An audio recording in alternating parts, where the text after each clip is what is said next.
Okay, turning on everything that says Skype. Cool. We are live and audible. I meant to do like a Halloween in-person one-shot or something like that, like I said, but I just ran out of energy, people cancelled, and it was like I could see myself trying to like still make it happen and then being like, and then just it being a pain for everybody, so I just called it quits. No, he's not. Not even a little bit.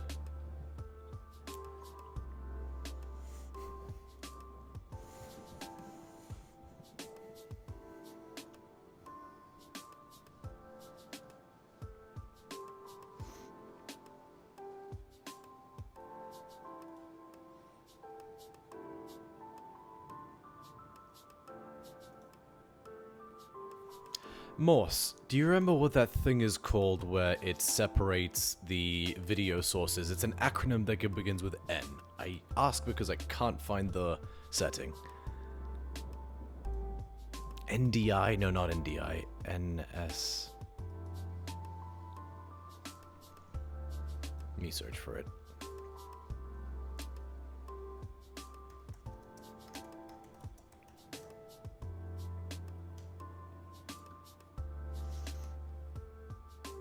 No, it's 3 letters.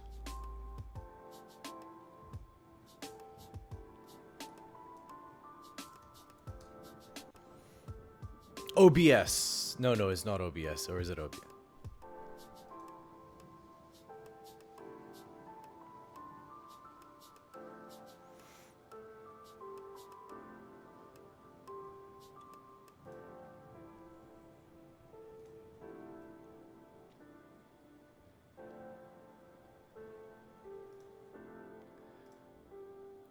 Should've.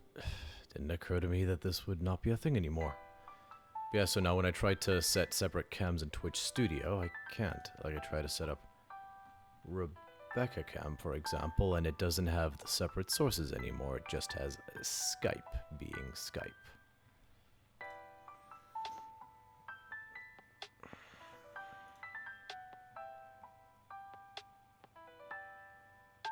No, it's like, well, it's different because yeah, you have to get. If I could do split move mode, but I'd have to capture the same Skype window like 5 times. There's something called NDI or N.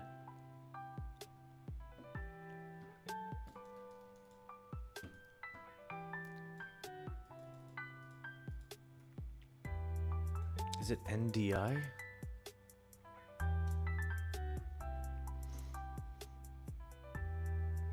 Here we go. It was NDI.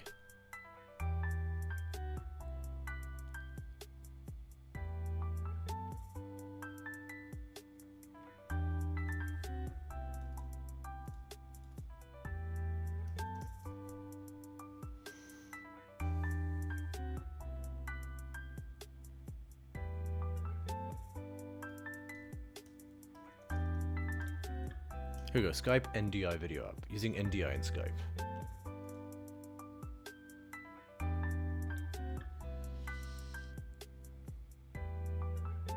Here we go.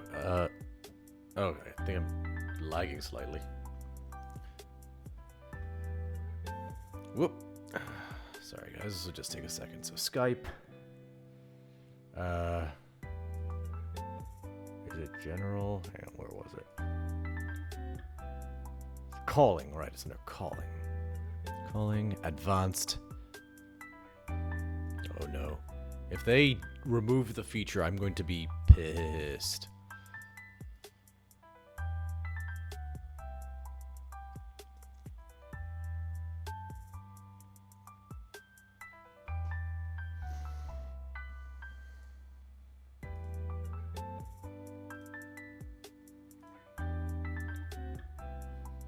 Oh, that's really annoying.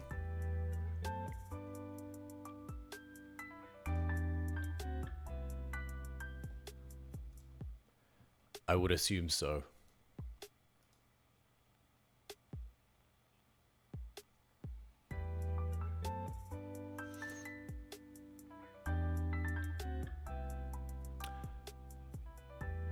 Super. That's really annoying. Go to hell, Skype.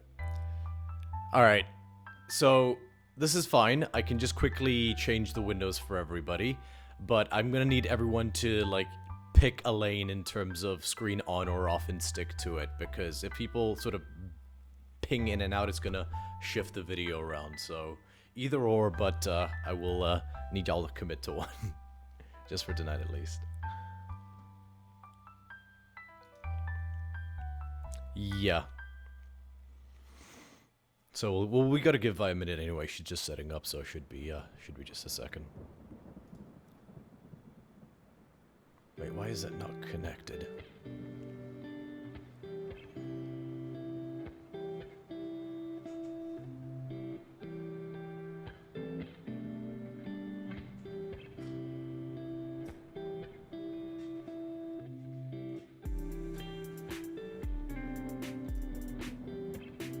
Oh yeah, speaking of cosplay, Virla, thanks for jumping in with the whole Castlevania group. I know we kind of peer pressured you into it, but I'm really excited.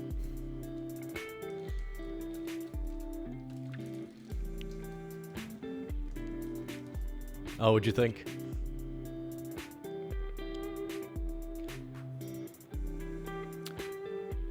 Honesty always. I will just ask a question. How far in are you?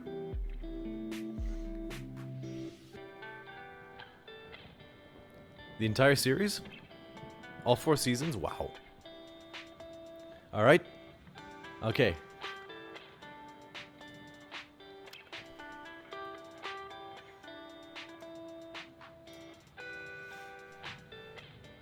Yeah?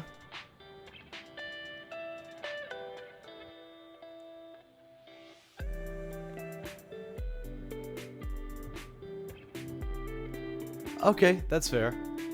See, I kind of liked that it didn't dwell on the romance. Don't get me wrong, I am a bleeding heart. I love romance. I am very much a romantic, but at the same time, I like variety. So I appreciated that they were like, oh yeah, like they only acknowledged it in an offhand comment when Cypher's like, better than sex, and then just like the fact that they just like. They almost hand-waved it away. Like, I thought I appreciated them normalizing it and just not hand-holding the audience by showing us every step of it. It was like the creator saying, yeah, stuff happens. Like, and it wasn't the focus either, which I personally quite enjoyed, but I totally get where you're coming from. I can also see that side of things as in wanting to see that or feeling like maybe they didn't earn it.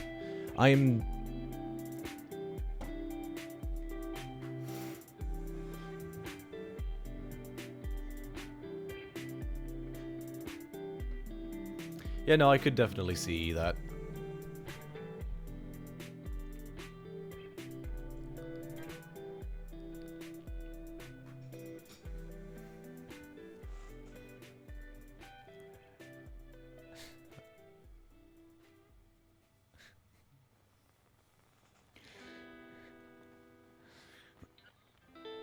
Yeah, that sounds about right.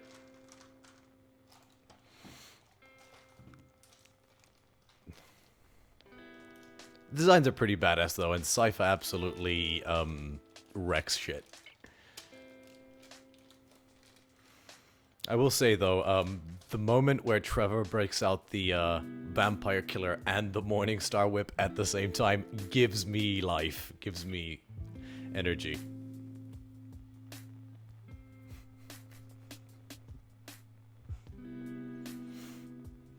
She is.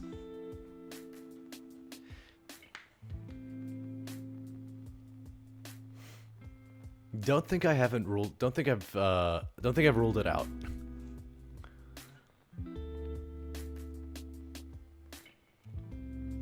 I think you could do it with, so there's a weapon in D&D called a Mace of Disruption. You could very easily turn that into a Whip of Disruption. The weapon basically, it was Pike's main weapon in Critical Role Campaign 1.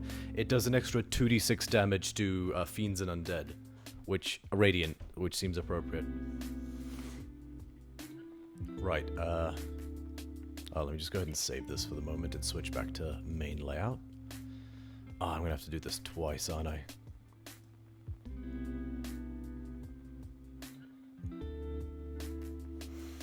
How do, like, streamers do this? They must have the same problem.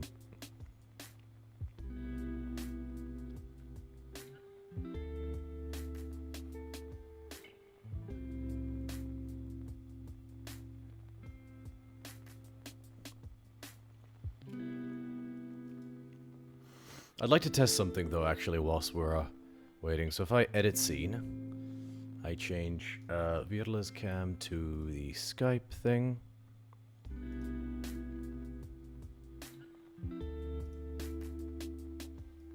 Then unlock.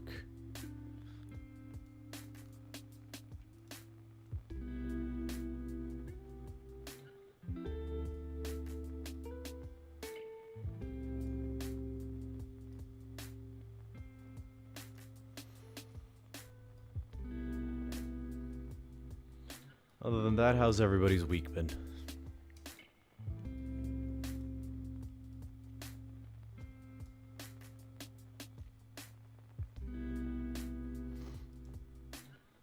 Agreed.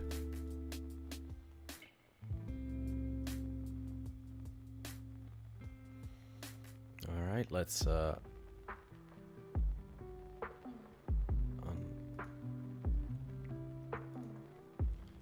change Rebecca cam to also Skype.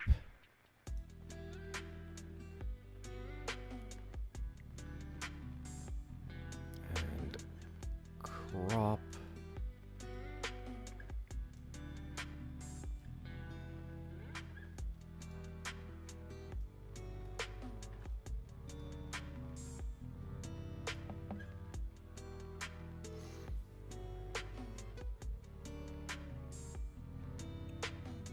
And lock that in place, and I presume... Yeah, that one's good enough. I need to rename it. But oh well. Change.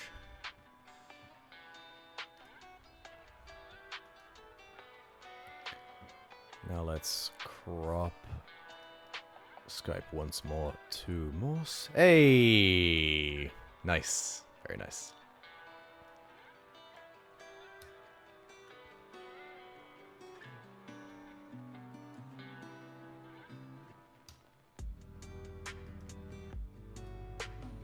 Okay, I think I've got it all to work.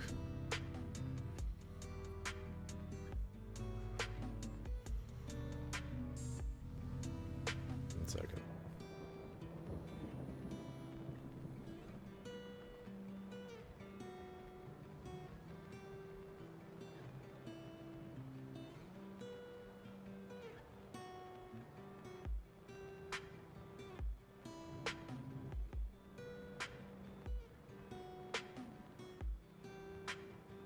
What message was this?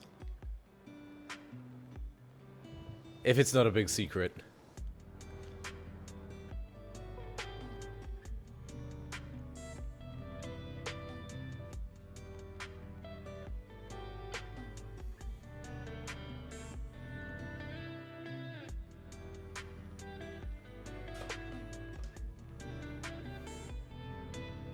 Right, just got a text message, internet issues, so, we'll just give it a second. On brand for us. I'm excited though. I got a. So you guys know my favorite bronze dice. Gift courtesy of Rafaela herself. I also at Comic Con bought a lovely pair of volcanic fiery dice, which I'm excited to crack open for this.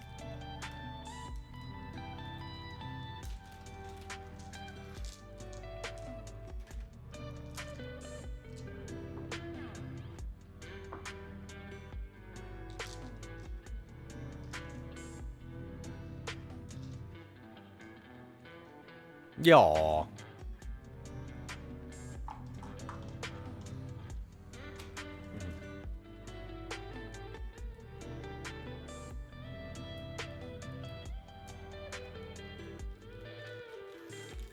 I'm gonna say as well, I'm gonna be less, I may be a little less, enforcing of the whole only roll on D&D Beyond thing going forward. I feel like that's alright, right?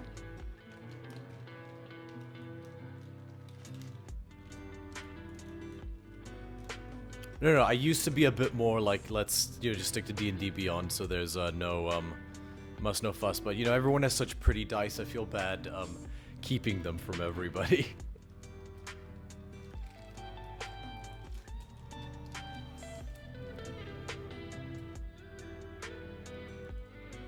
Oh my lordy lord.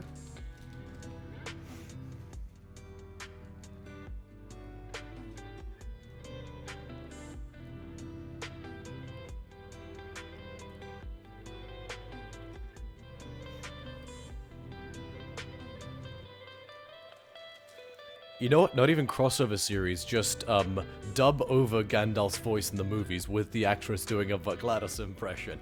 And change nothing else. That was really good.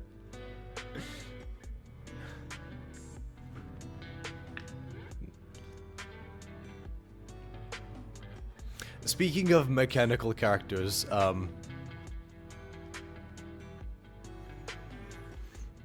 I got an idea for a new character that I would, again, pains of being a forever DM, but, and I know my DM, the DM would hate me if I ever actually did do this, but, so, Warforged, Path of the Beast Barbarian, who's essentially a Dinobot from Transformers.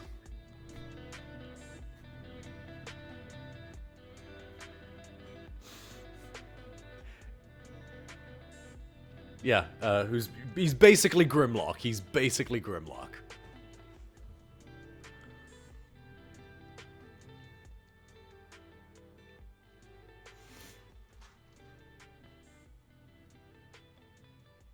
I did, like, I could see it from a distance. That's intimidating.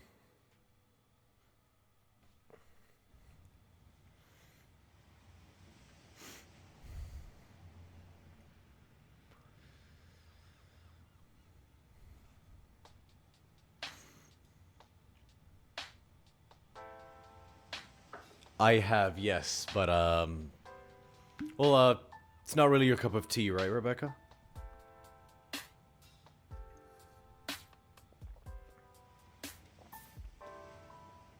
Have you seen it, Morse?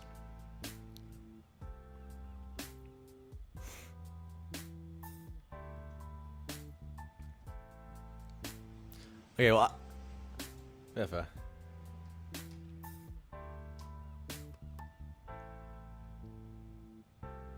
Right. Fair enough, fair enough. So I got the idea for the, Grimlock character after I saw Sam's Fresh Cut Grass character. But, yeah, no, that is... And I thought the Mighty Nine were chaotic. I'm here for it. Yes.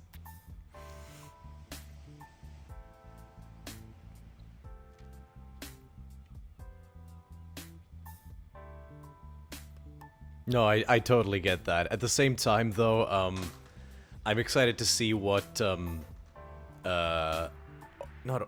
No, what is it? What is Laura's new character's name? It begins with an O? Oh, I'm excited to see which, because... No, that's Exandria Unlimited. It's... No, it's something like that you would... Like, the name a Southern Belle might have? Which is appropriate. No, it's...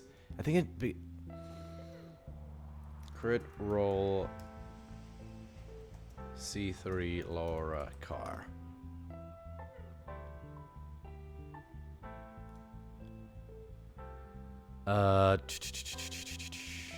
Imogen! Yes, that's where I got the whole story. Imogen. That's very southern approach.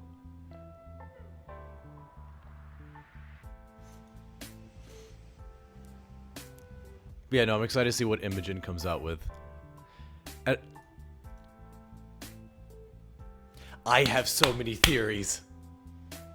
I will send you one privately on Instagram now, and I just want to see your reaction.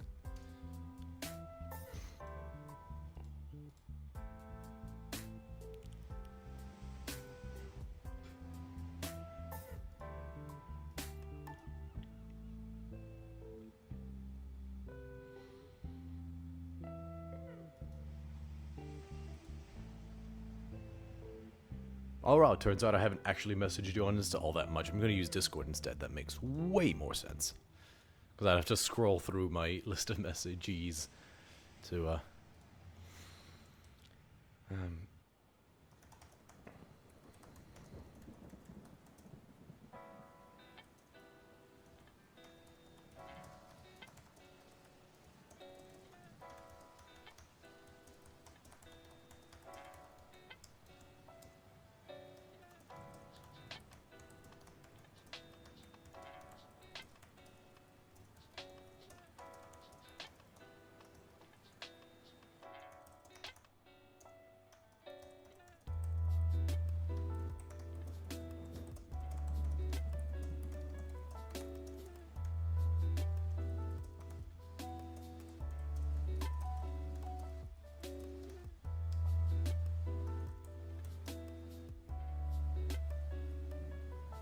Question, you've seen all of Campaign 1, right? Cool.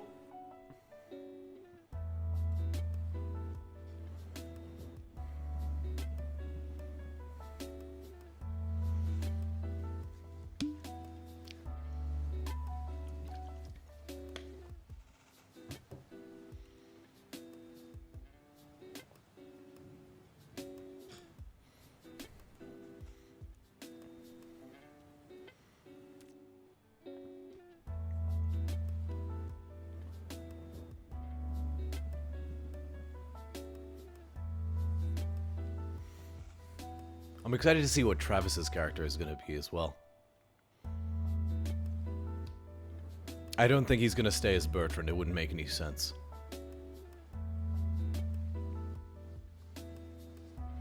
He's a couple levels higher, and also he's deteriorated in level because of his age. Have you seen Quest for Grog yet, Morse?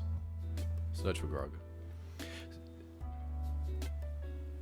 No, not super spoiler, but Travis reprises one of his characters from one shot they did in Campaign 1, but like age 70 now, so he went from level like 15 to level 5 because he's like a crotchety old man. So I guess general consensus amongst the fans is he'll play a quest giver for a few episodes and then bring in his real character. Because that seems to be what's happening. I don't see that happening.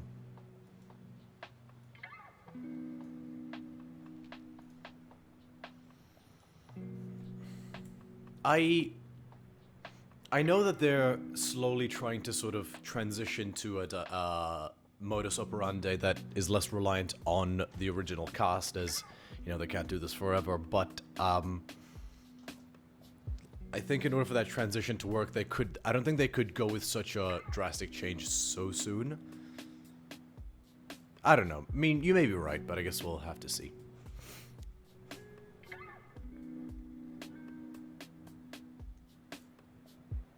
He's gonna message Violet again. Oh yeah, of course. No problem.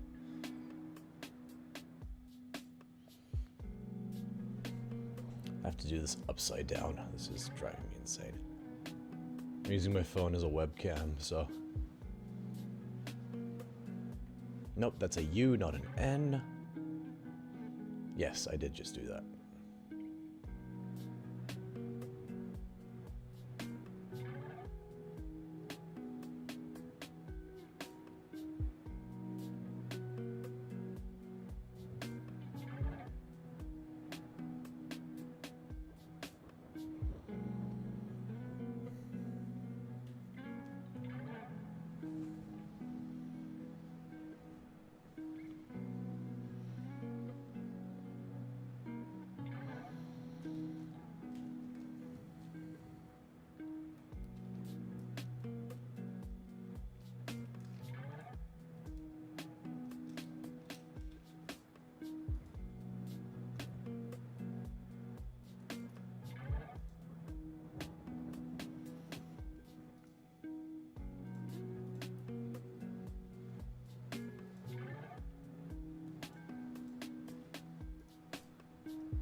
should be everything I need for the moment. Oh, on also another D&D note, has anybody else had a gander through Fizzbang's Treasury of Dragons?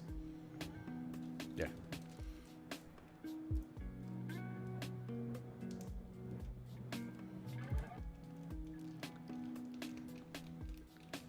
Yeah, no, I feel that. I definitely feel that. There's some pretty cool stuff in it. They added mythic versions for every single type of dragon. As in, challenge rating 27, one step above ancient.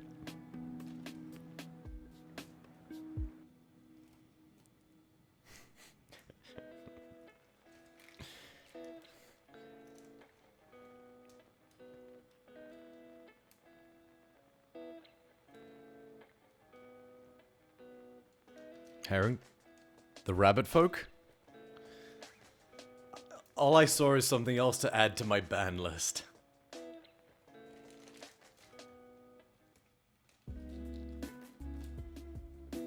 Oh, Aarakocra is mechanical.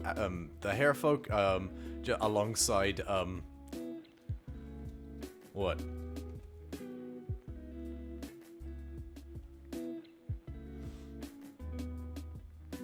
No, I can do that. It just would have to have a different racial... I can homebrew a different kind of bird folk, absolutely. I'd also be... See, I'd be way more interested in a bird folk that has a glide speed instead of a, where they basically negate, it's similar to the monk's slowfall ability. Not infinite slowfall, but I would say they negate, you know, like, a d10 times their character level in damage, and for each 10 feet they travel down, they can move 30 feet across if they're falling.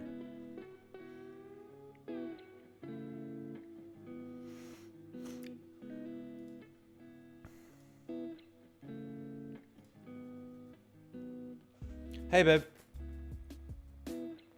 Can't hear you.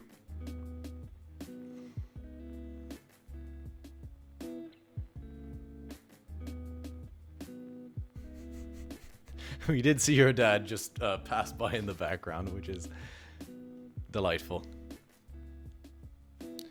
Alright. And true to form, she just replaced your area of the screen more, so I'm just going to fix that now.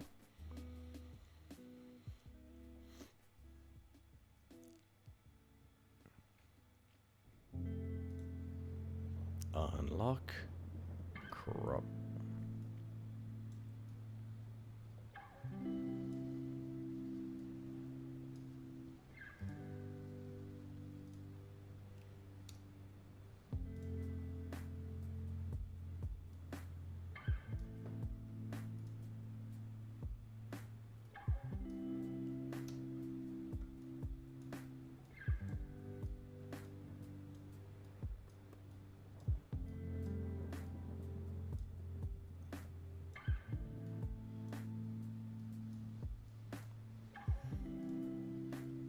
Oh, wait, her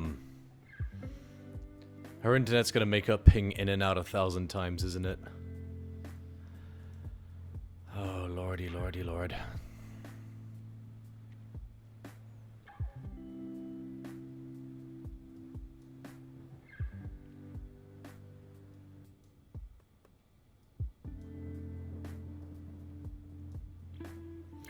I had something similar in mind. What I may just do is turn off the backdrop entirely.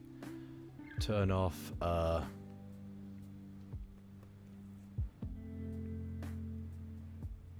everyone's character art should be off.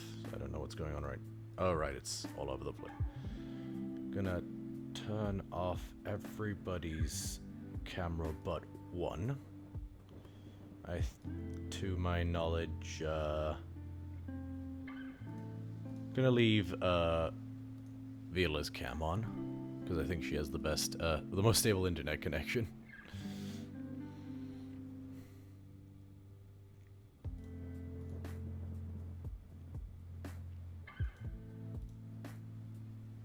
No, don't. Ah, damn it. 2 seconds, everybody. Just gonna.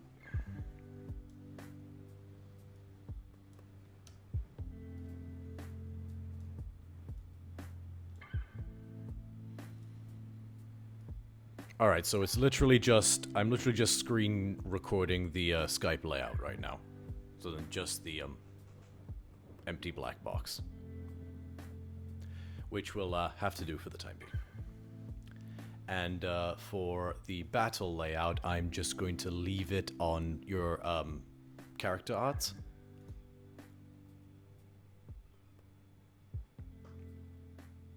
I think that would be for the best. Alternatively, no, actually, I will do a similar thing. So I will turn off Amalia portrait. I will turn off. Oh, that's all the portraits. Turn off. Turn off backdrop.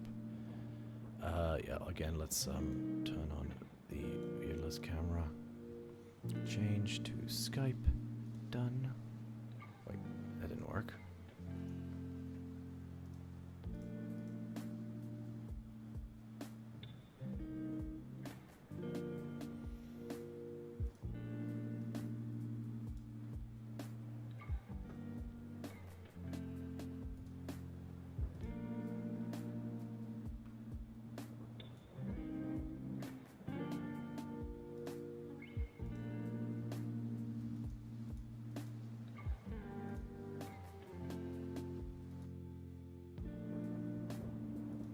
One second, sorry. Oh, there we go. Okay, so most of the camera works, so, I don't know what happened with the other one.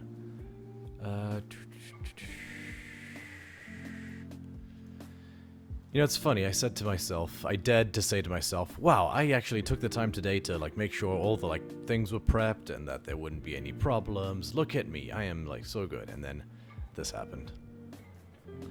Story of my life.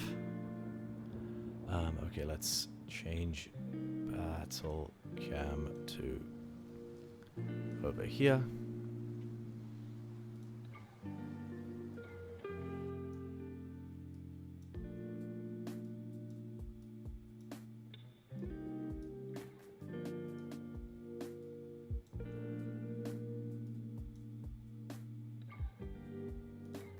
Okay, so quick, yeah, so that's done. So let's switch back to the main layout.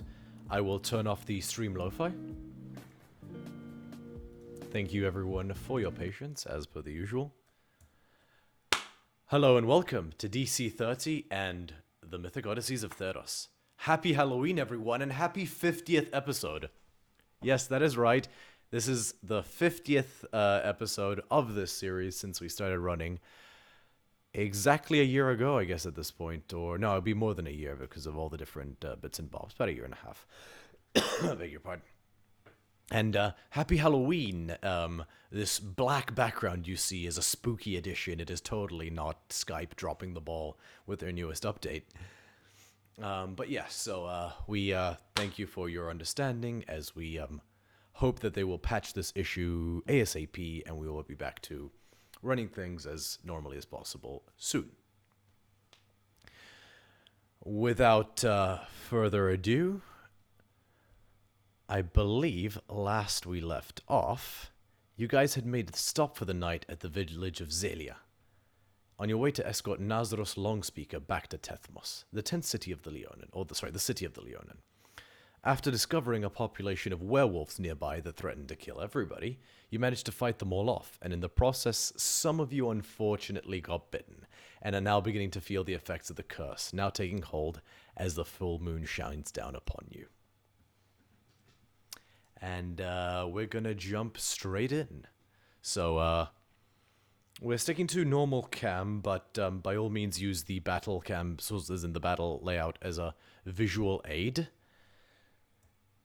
You're all panting as the chill begins to creep in. You have finished cutting down the 8 werewolves that were besieging this, the 12, werewolves that were besieging this village. And in the process as well, you have managed to save almost everybody. And remind me, which of you are currently under the effect? All right. So, Bithynia, you're beginning to feel a sort of creeping pull, almost like your muscles tensing and flexing involuntarily. You're fighting it, but you know you don't have much time.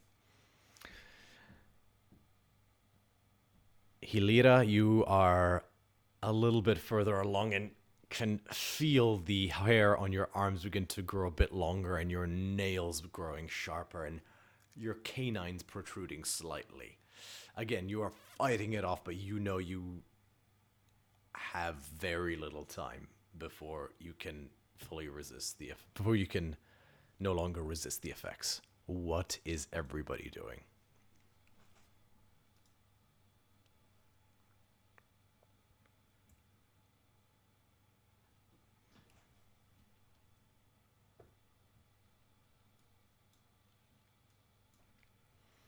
Amalia, how are you looking?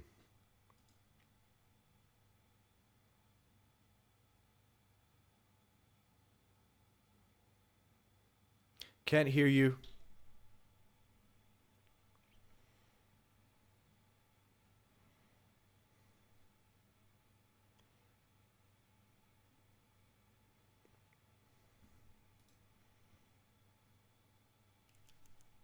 Nope. Amalia shouts at... Yes, yes, yes. Amalia finally managing to pierce through the gale wind that is wrapping around you guys. Speaking of which...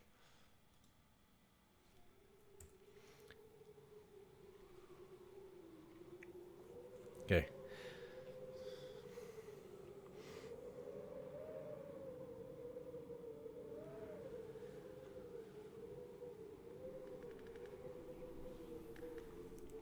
After a moment's stillness, Gilipos...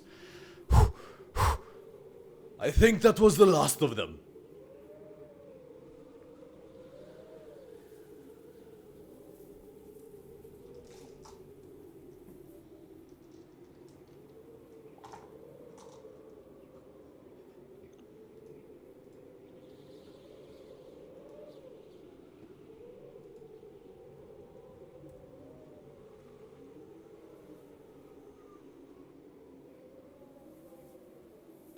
I will say make a Arcana check.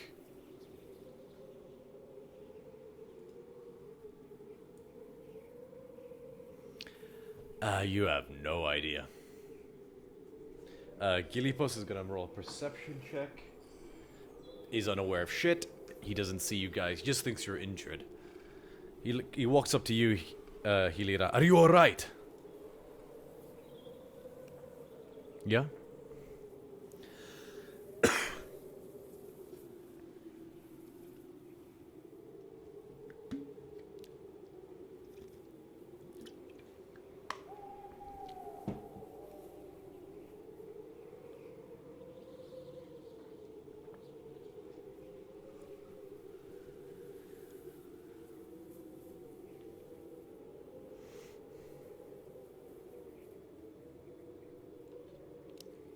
The one who offered to tan your hides, I believe, was it? Yeah.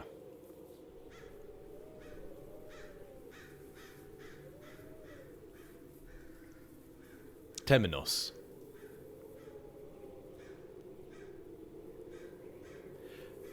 I'll say yes, it's been less than a minute, but you guys have maybe 2 rounds at this point. Between the breathing and the thinking and the resisting everything, you have a couple rounds before. Yeah?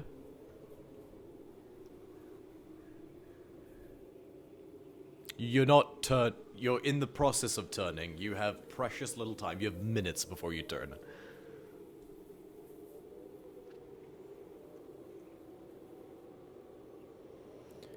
You feel something happening to you, and you do see your claws becoming longer and your fur becoming browner.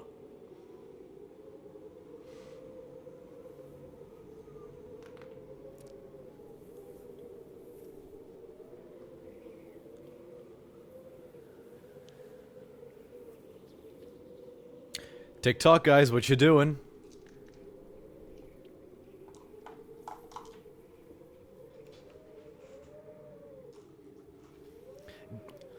Gilipos asks, okay, what are you guys talking about?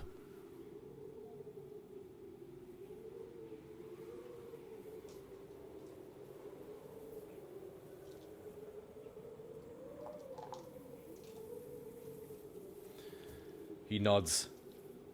Is everyone alright?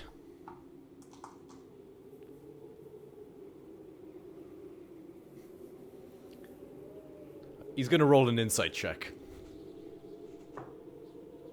Natural 2. He nods and goes to head to the cabin where the, other...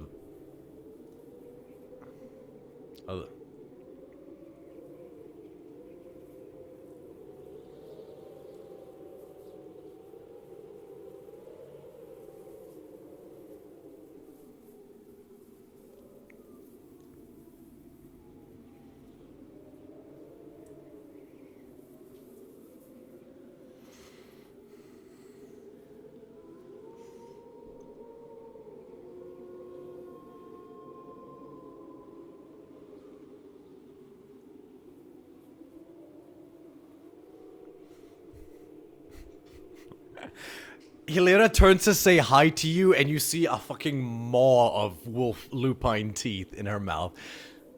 Like, hi, and it's just like knives in her mouth.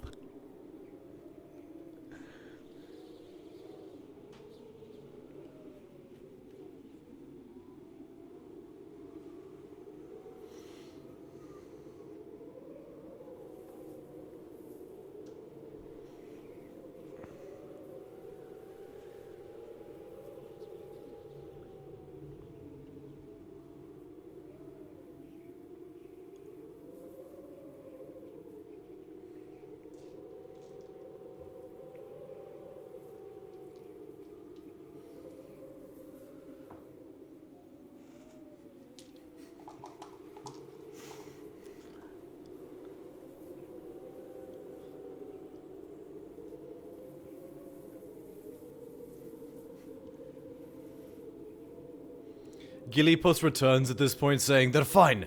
They're, holed up in the lodge. He notices you, Hilira, and he sees you,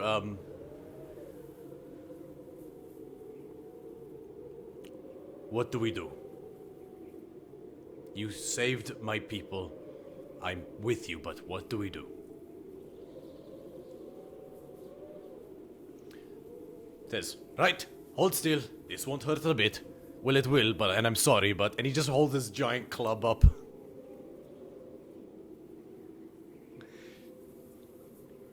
He's holding basically a tree trunk. He says, he just looks at it for a second. It's all blunt side. Ready?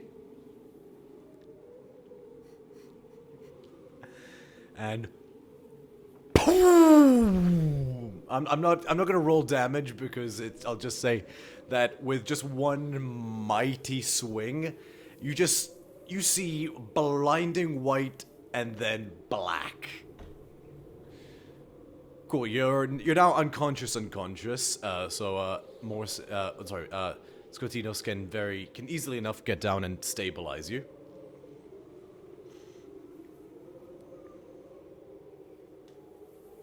Deathwood returns you to 1 HP, so wouldn't actually knock you unconscious, but you can specify non-lethal damage as part of D&D, which is what Gilipos did.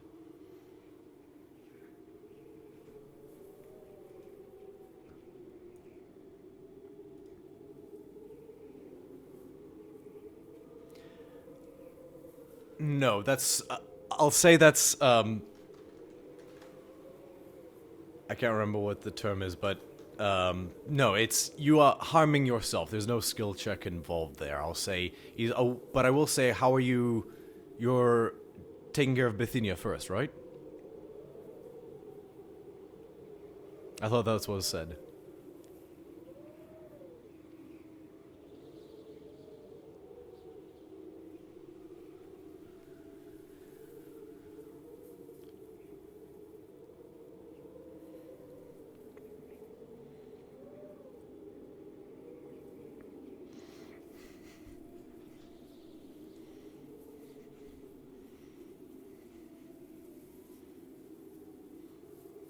The logs are on fire, by the way. Like, they're still on fire.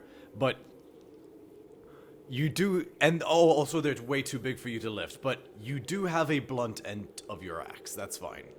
You can use that.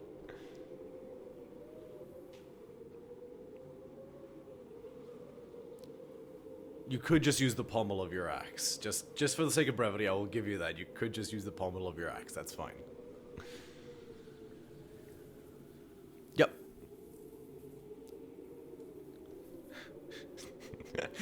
So you see this, your companion Ella say, "Love you, bye," and then, pa, just like right here, like right under the nose, and it's just sort of like, just sends you back.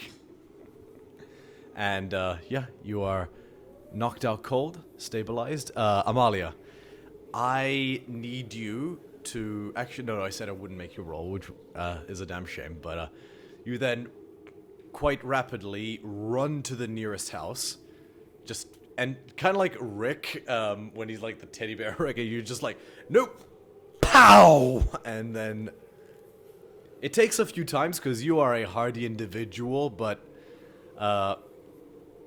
after about 10 seconds, right before you transform, there is a red stain on the wall of the house, and you just kind of collapse back.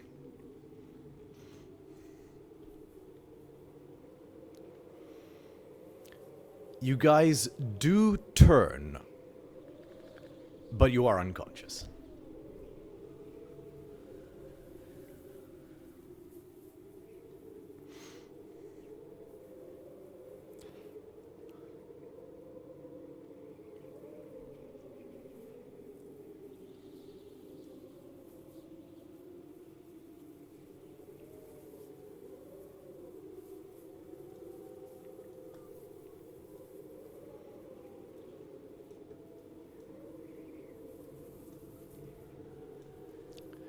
He gives you a short nod and says, we will remain in Mikon's house for the evening, and they can remain in my house. I would ask your assistance in binding them. And he just yells, Mikon! Mikon, the bard who you met earlier, sort of runs out of the house, notices what's happening, and just, Gilipos just immediately launches into an explanation, and just after about 30 seconds of explaining, Mikon's like, very well. And between the three of you guys, it is easy enough to drag them into the house, bind them tightly, just in case.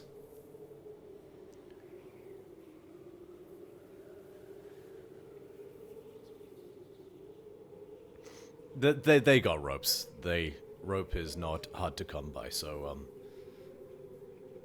And, exhausted after everything's happened, you follow Gilipos and Mikon back to Mikon's house. Furs and other bedrolls are brought into Mikon's house, and, yes?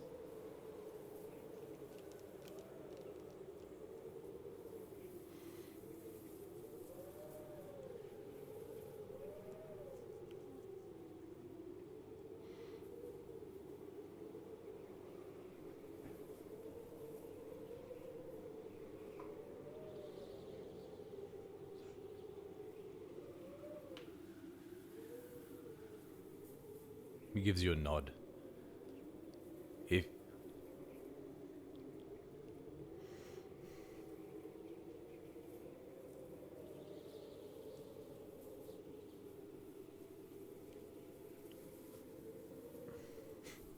you saved their lives, I will honor your desire for a secret, but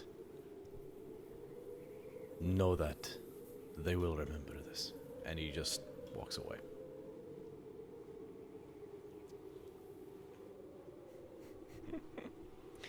Not intentional, but I'll take it.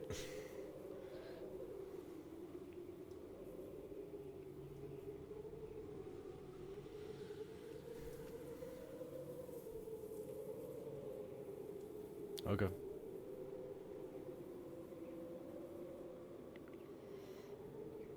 Very well.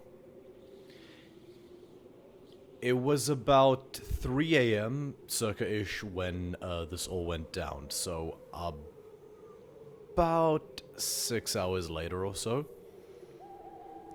You just after sitting there all night, do you want to do anything during that time, or do you just want to stand by?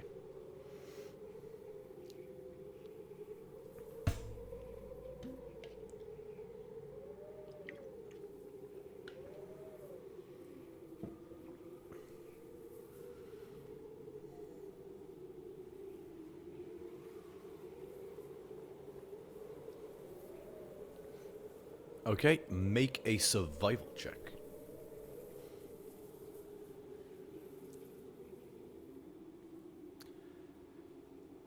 It takes you a couple tries, so you do ruin a couple of the werewolves. But you do manage to flay one entire werewolf hide. And you manage to salvage, I'll say, roll me 3d20s.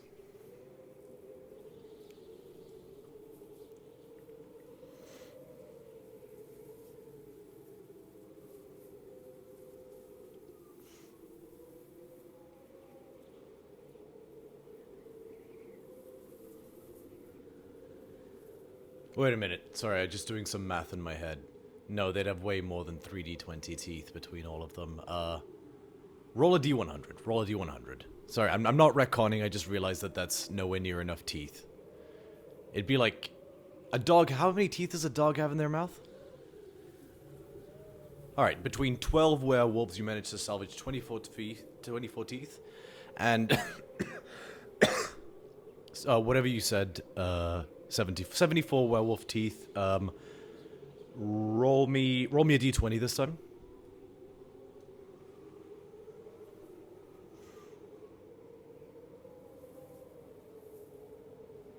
Six werewolf claws. And roll me a d12.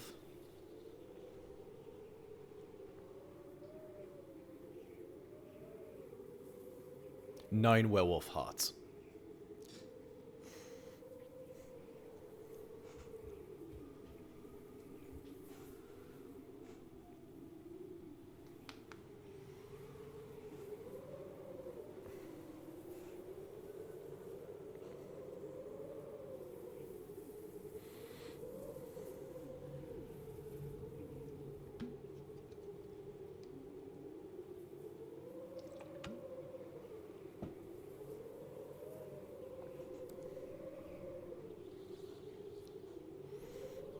Very well.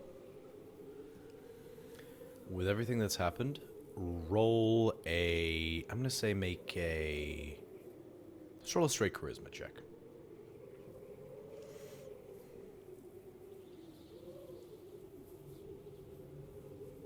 Never mind.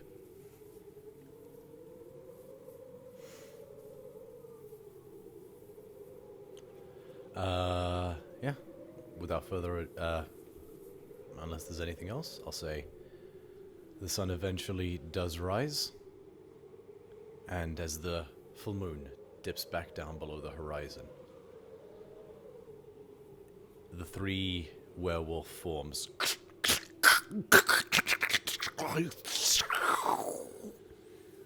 regress into the forms of your companions. And you guys mark off a full rest, but you still wake up with a splitting headache and a little foggy about what happened the night before. Like, you remember, but some of it is a little blurry. And yes, most please mark a point of exhaustion.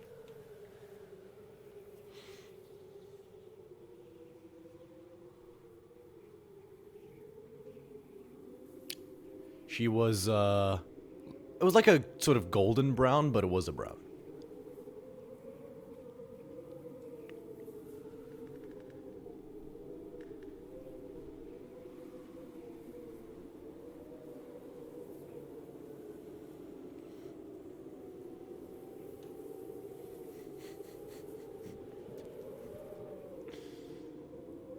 She's still got like a massive, like, it's scabbed over now, but she has like a red spot in the center of her forehead.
Okay. As the golden light emits out of your hand and washes through you with a warmth, you feel, I guess, clench in your jaw that you didn't realize was there. Relax, and you feel a slight weight has been lifted from your shoulders.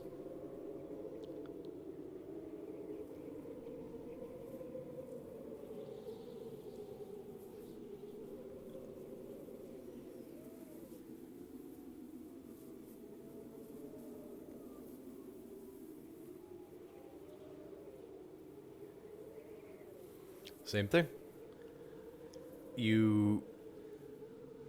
A bit in your muscles that you didn't realize were still clenching, relax, and you feel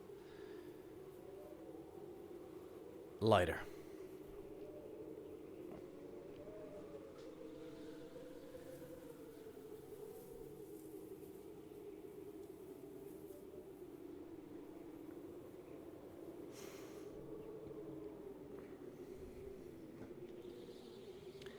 I will say, Morse, make a,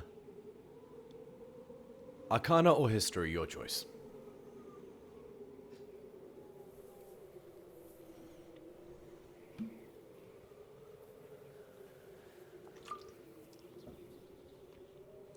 Well, the 12, I'll say, you know that, I guess, as far as magic can be classified, or these sorts of things can be classified, lycanthropy is described as a curse, as opposed to a poison or anything like that. So it stands to reason that a spell called Remove Curse could cure it.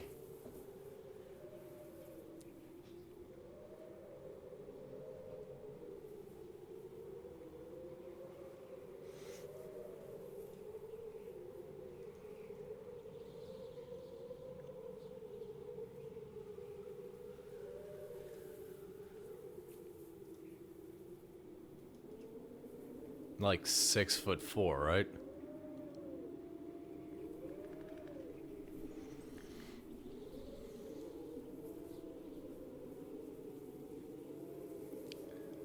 Alright, same thing. A tension you didn't realize was still in your body alleviates.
It's Gilipos.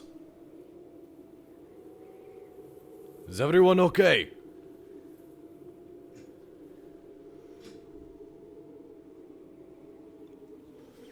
Gilipos is standing there with, so Soraya is behind him, as well as Nazaros.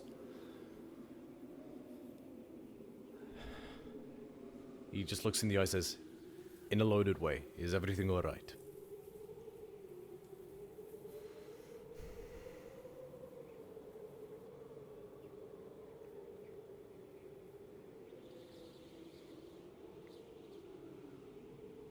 She smiles. Soraya. After everything that's happened, it's more than fine. You all must be hungry.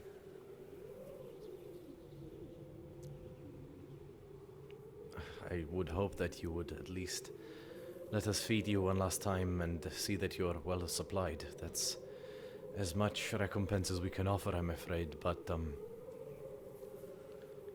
we owe you everything.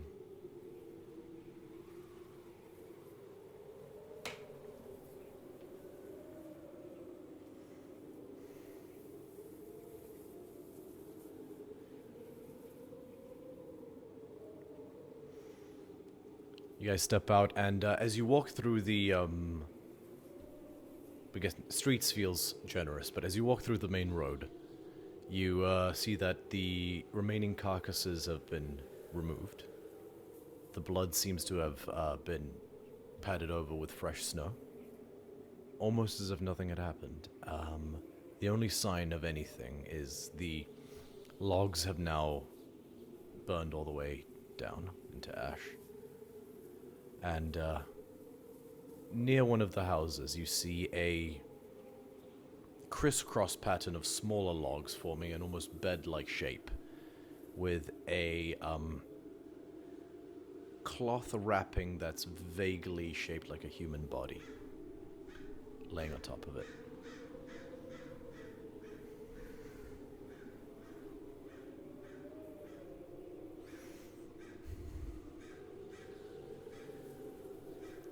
Sarai says, Tethmos was a good man. Kept mainly to himself. Not the most social of people, but a very kind heart.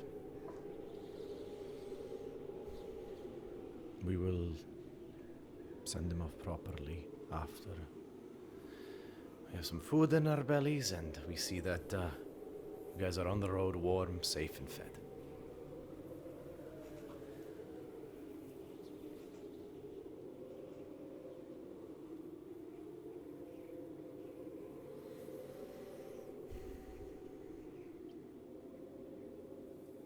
He fought bravely. We will place coins upon his eyes and welcome him into Erebos' embrace.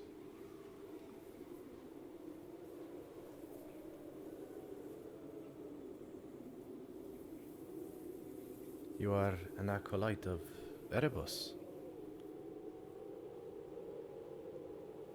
I would not have guessed. It would be most kind, thank you.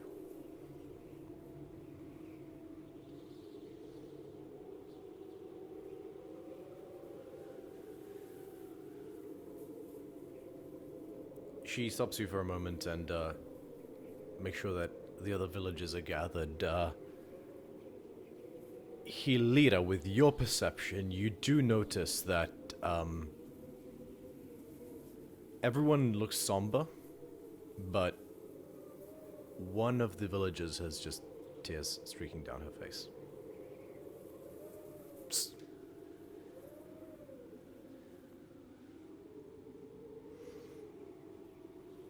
She just gently leans on you. She grips it real tight. Not so much that it hurts, but real tight, and just stands there in silence as the tears trickle. The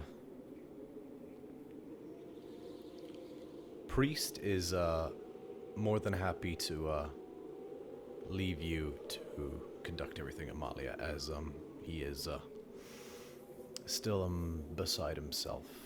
He seems to have regained his composure, but he is just ashen in his face.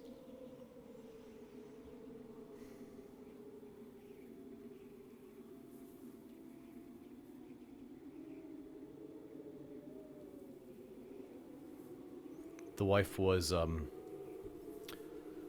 werewolf's first victim, and she was quite severely mutilated, unfortunately.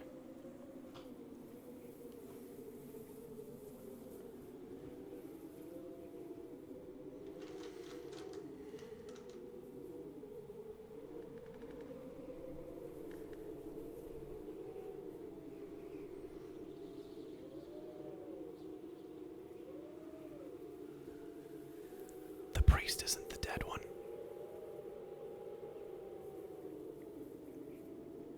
His white. His. Okay, cool. I'll leave. I won't butt in. Sorry.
As you continue to speak, you lay the 2 coins over his eyes and begin anointing the various glyphs that one is supposed to. Inscriptions of a life well lived, a passage, and yes, always the coins for the boatman. The woman whose tears are streaming down her face steps forward. Bithynia, with your sharp memory, you do recall... Sorry, one second. I need to recall her name.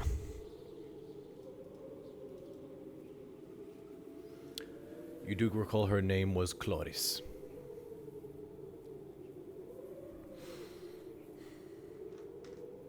Chloris steps forward and thanks you, Amalia.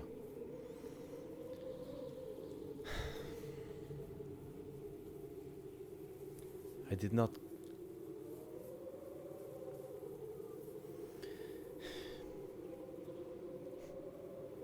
We never got the chance to be man and wife. Not yet.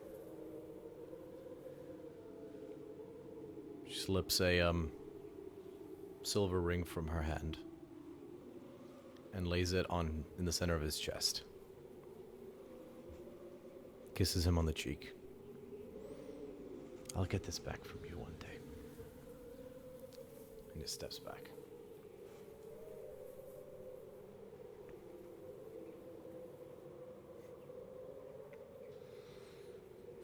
Gilipo steps forward.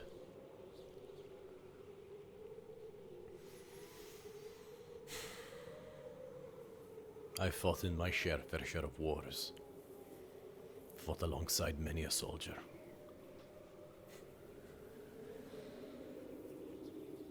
Not half had the defiance he did. He had the heart of a lion.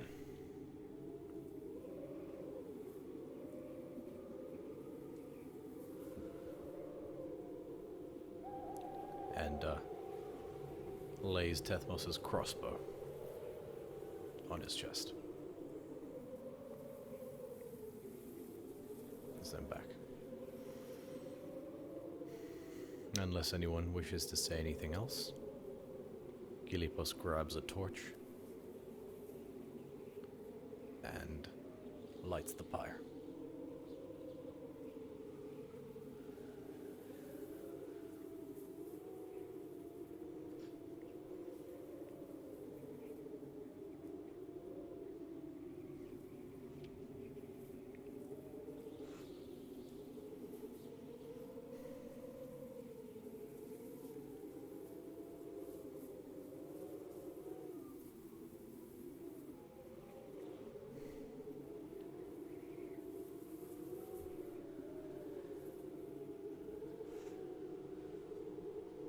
Easy enough.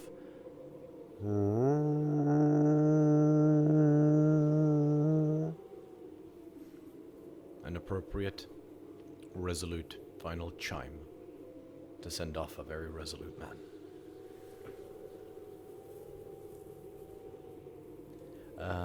And I'll just break up the sadness with, hey, Scurvy _, welcome, welcome.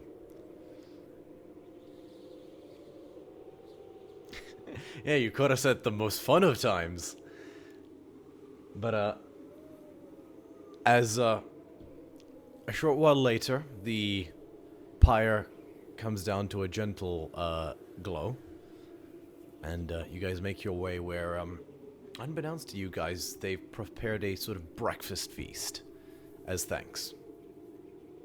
And it's certainly not lavish, but it is a good, sort of the earth, country food type thing. So you have various different pies and wrappings of rice and leaves and an entire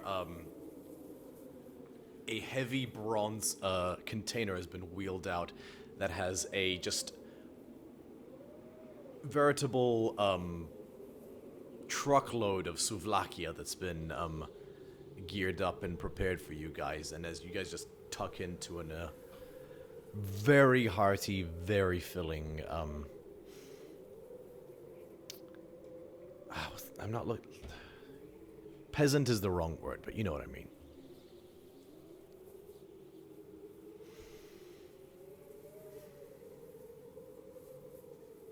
As you guys gear up,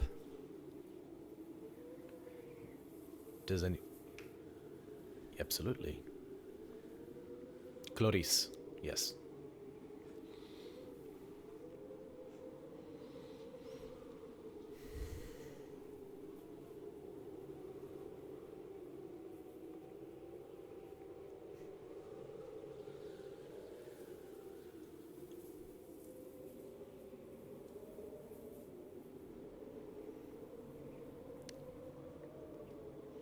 Make an insight check.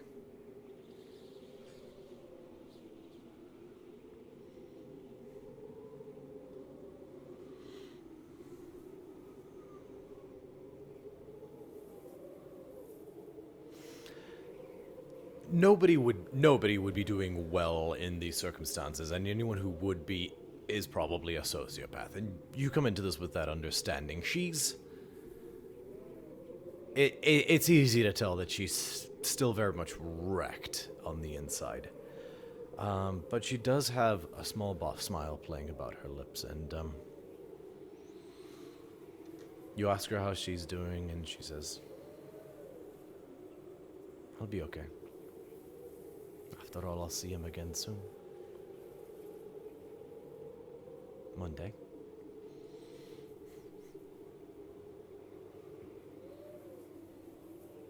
She gives a big hug, and she pushes the silver back into your hands and says, "I appreciate it, but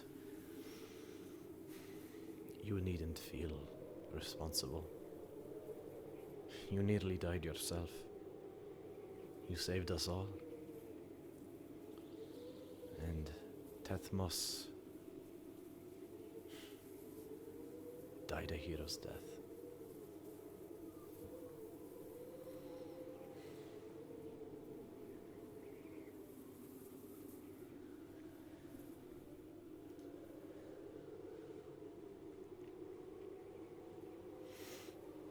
Roll a sleight of hand check.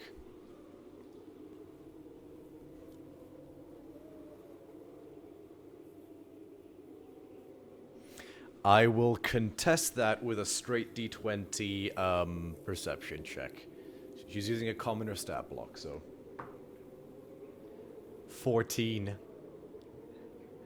Unfortunately, at the last second, there is a clinking of the coins. She chuckles and said, "Seriously, money is, I had everything I wanted in this life here. I still do. And it hurts that Tethmos is gone, but I know I'll see him again in the Elysian fields. I will live the best life I can. As many other wives have had to before me. Such is the fate of some.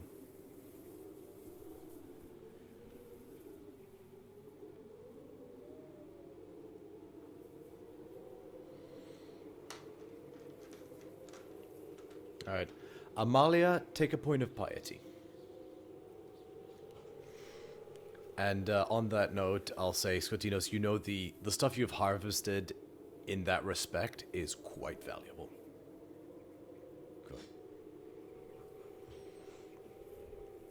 It wouldn't have been challenging to do so. I'll say... Tell you what, why don't I roll 2d20 so we maybe have some better luck.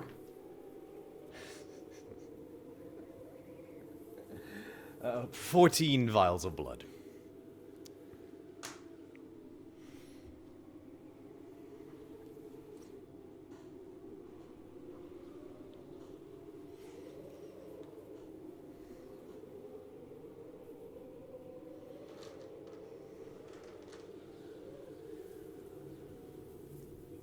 I'll say for the purposes of... Because they'd be like bottles, right? I assume.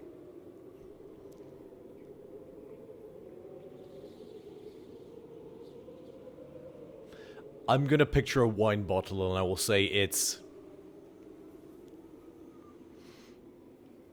Okay, so we'll say 10 vials to 1 bottle, if just for your...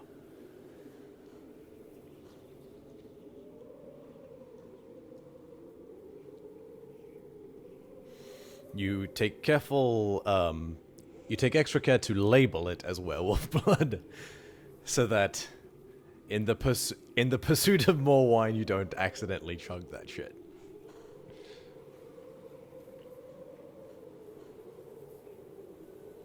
Very well. You guys, as a parting gift, are all gifted with,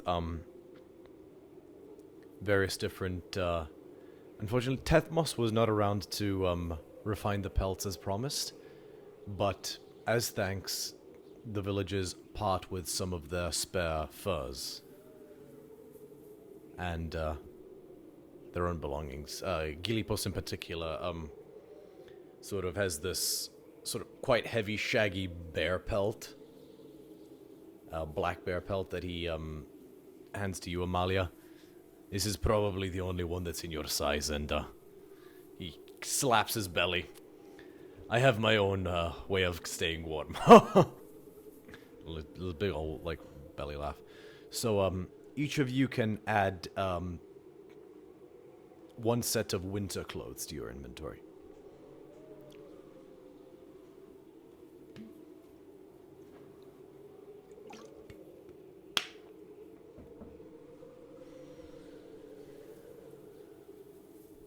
And, unless anyone has any other order of business in the village, you guys. Nazaros, yeah, but yeah.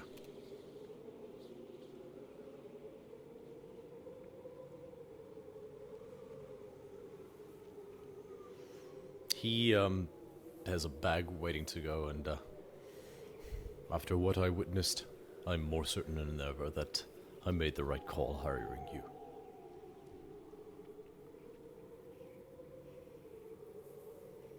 He slings his very heavy, like a big heavy pack over his shoulder, the stuff that was meant to be on the chariots. And, gives a nod. Shall we then? Alright, Bithynia, you go to, untether Plummet, and, he's good to go as well. Little spooked, but, the, werewolves mostly, gave him a pass, so he's alright. And, the chariots are left here with the promise that they'll be returned to the place where they were acquired from.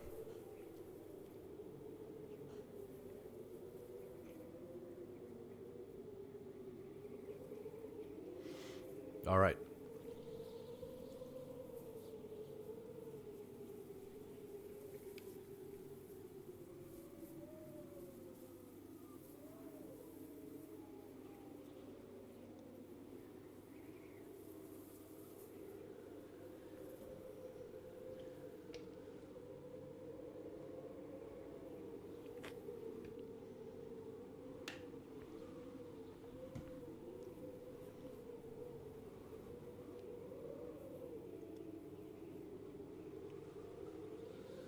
It's very soft.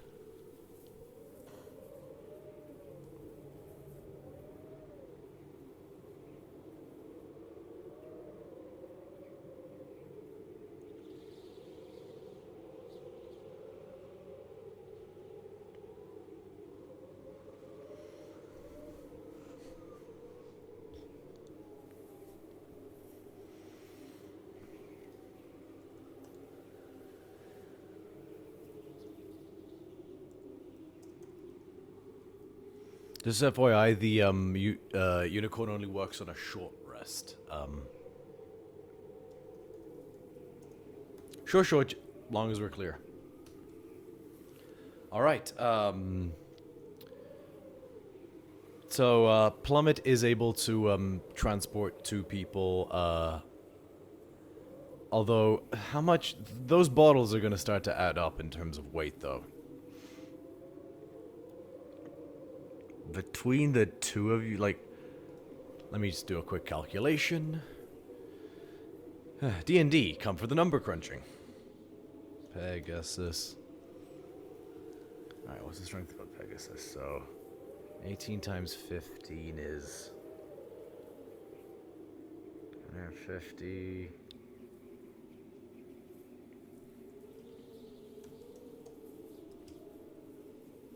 So, yeah, so Plummet can carry 270 pounds.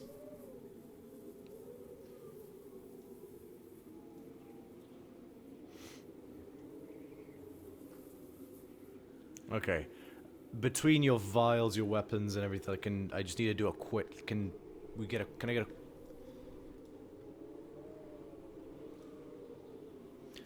More than that, just a quick check of everyone's total weight, bodies included.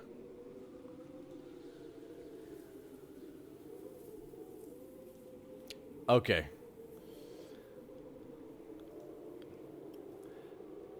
146,200. Okay. Just about. Plummet can just about hold everybody. So, he'll float about as Amalia, Hilira, and Nazaros basically begin trekking into the mountains. And yeah, this is full-on hiking trail with, you travel for about 3 hours on a trail, but about that time the trail sort of goes in a direction that is clear is the wrong way, so you guys stare at a steep incline and know what must come next. Nazaros begins tying ropes around himself. You brought climbing gear, right?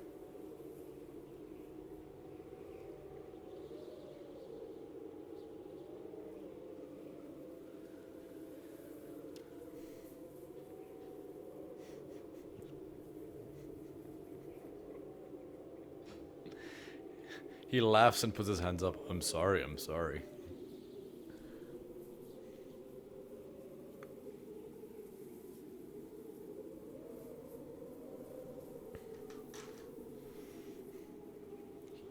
Puts a reassuring hand on your shoulder.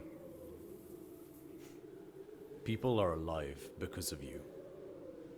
A great many people.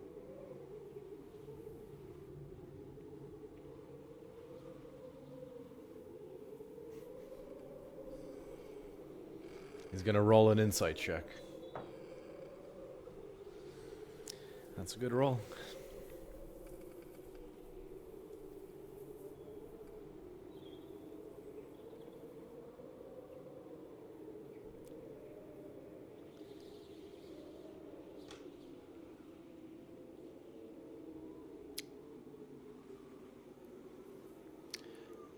Whilst you guys are searching through your packs, Nazaros says,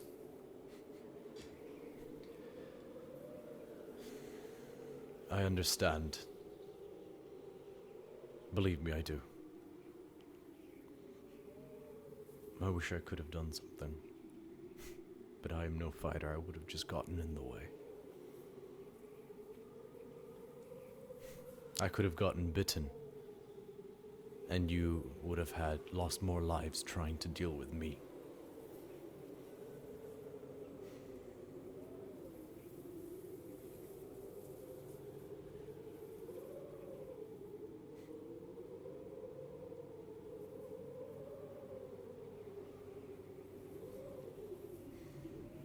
Understanding the hurt, Nazaros doesn't press it.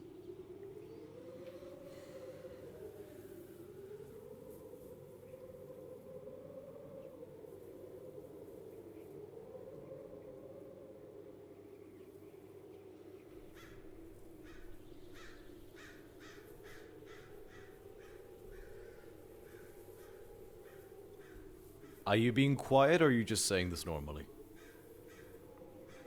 Okay.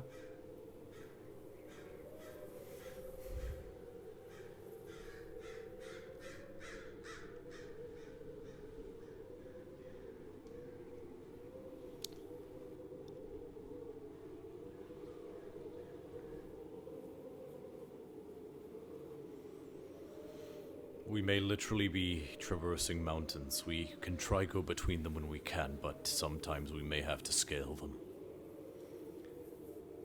This, if I remember correctly, is...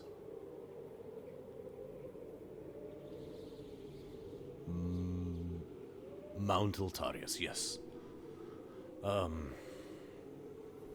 gonna roll a, history check. Nope. I'm not familiar with the passages on this one. And this, for now, it is best we go up. Amalia and I...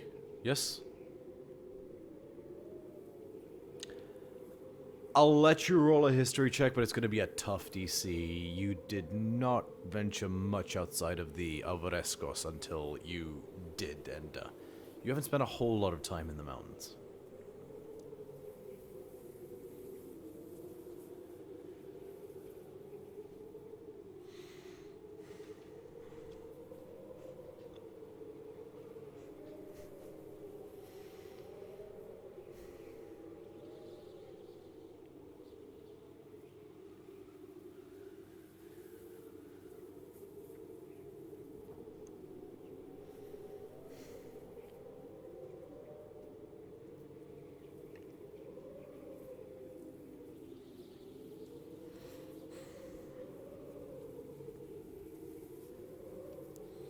You are exhausted. Perhaps you should remain on the, flying creature.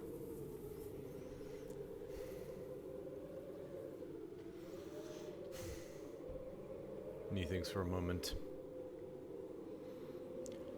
Amalia? Our claws will give us an advantage, a slight advantage, in the absence of climbing gear. But we'll be a bit slower, and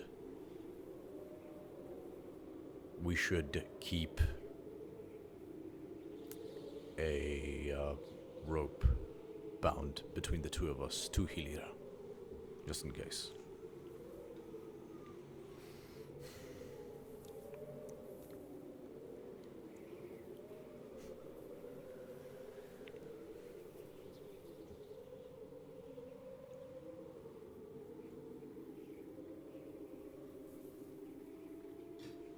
Very well. He, actually unfastens his rope. And, sort of bundles up his pythons and the hammer and everything and hands it to you, Hilira. Take mine.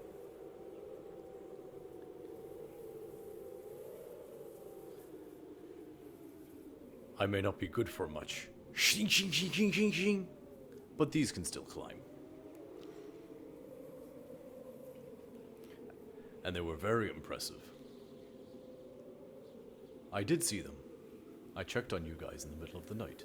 He did, by the way. I'm retconning and saying that happened.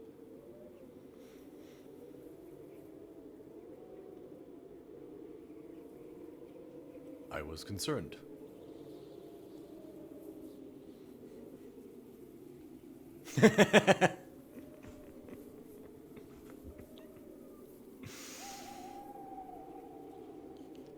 He sort of inches over to you, Scotty, as Helida's beginning to fasten her, the pythons around herself, and says, admittedly, I am less familiar with the customs of humans, but, were those mixed messages?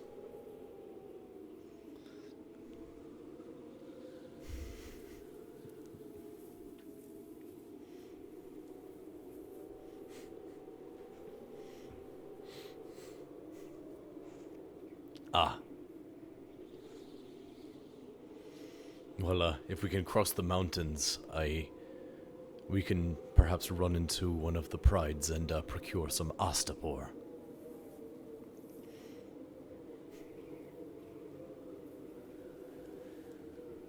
You would like astapor. It is a powerful tonic, fermented from soured goat's milk.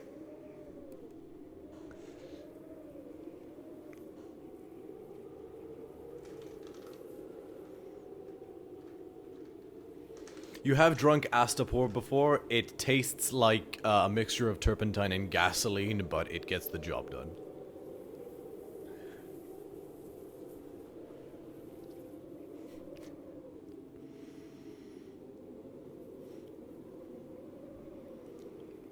While sat on the horse, I will say make a constitution check to see if you can rest in that position. Because you're also on Bithynia's back, so it's kind of like when you're trying to sleep on the airplane.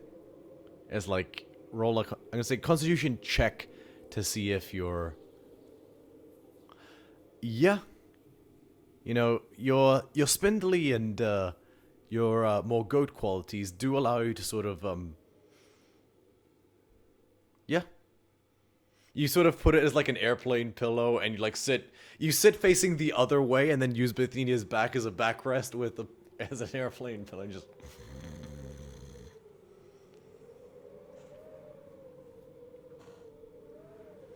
And, yeah, Bithynia, you're just quite comfortably sitting there while Plummet gently hovers further and further up as, everybody else makes the climb.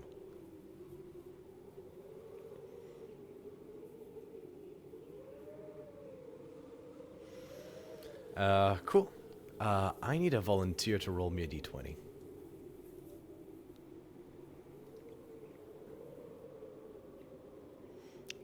Okay. Rebecca, please roll me a d20. By all means, use real dice if you like.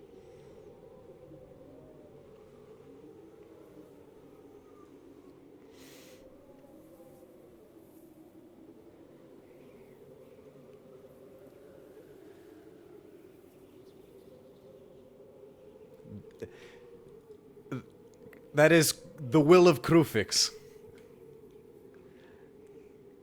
All right.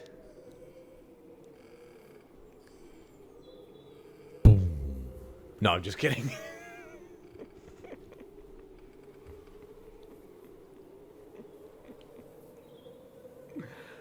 That does happen once.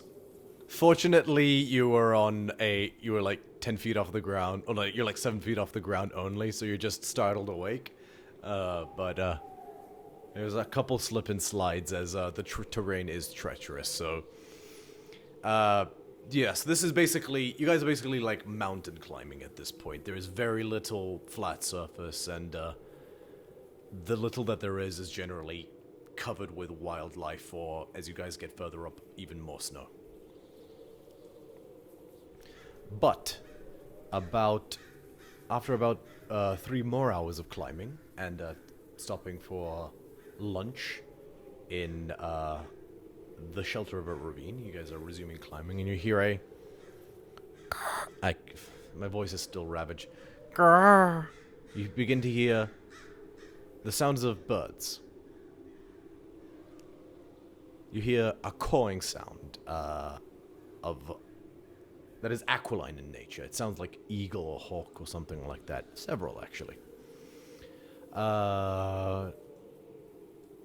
Hilira, with your passive perception, you see a small flock of hawks circling an area, maybe 100, sort of over like the rocks to like another side. Like you can't see what they're circling because it's sort of behind a rocky outcrop, but they seem to be circling something.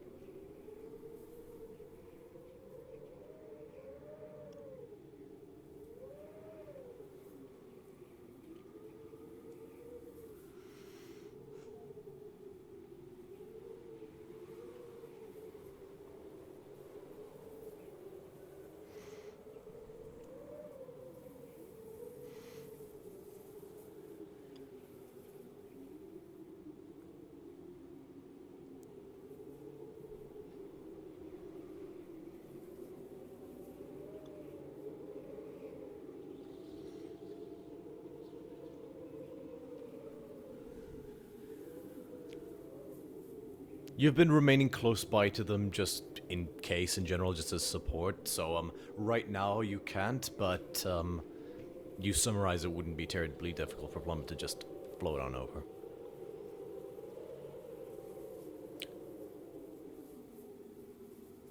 No, as in, you could fly over and see what they're circling if you want. Okay, it's easy enough.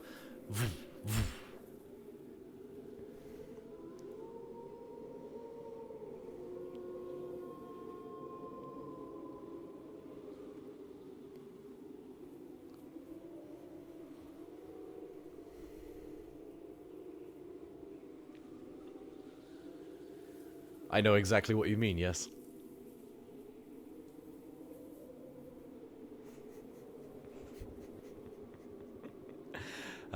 Yeah, so Plummet's wing beats pick up a little bit in order to, traverse over, and, upon seeing this Pegasus, the hawks will quickly disperse, but you do see something at the bottom, and as you get,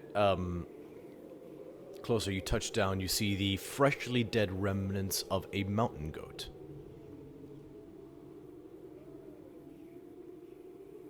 Wait, no, sorry, I'm supposed to roll a d6 for this. I read this wrong.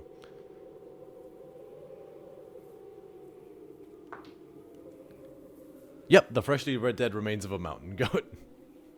Just had to make sure. There were a couple things it could have been.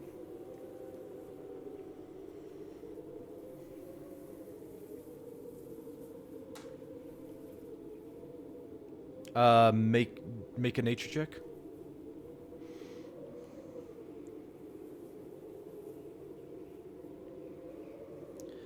With a 20, I'll say that you peer over it. You do notice that it's, a couple of its legs were broken, and, sort of looking at the terrain around you and sort of looking up above you, you surmise that this creature likely, lost its footing and fell to its death.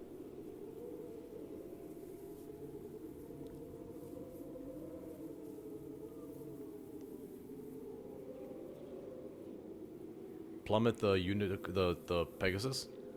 Oh, so sorry, I thought you were going to send Plummet by itself to, like, neigh at them.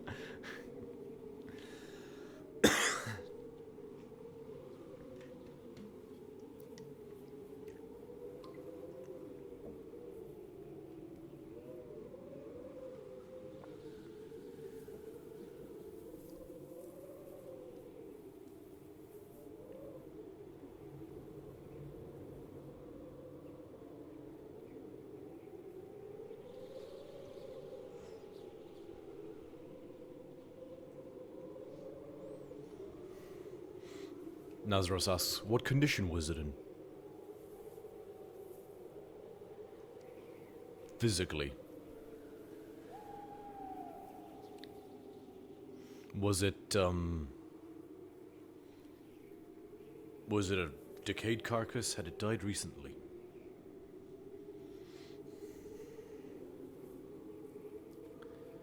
Fresh, then.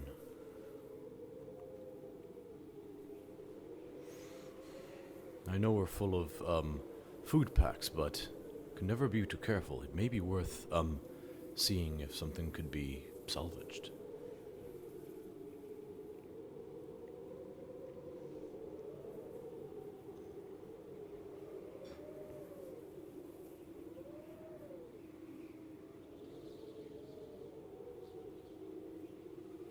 You reached it. You reached it easily enough with your Pegasus, did you not?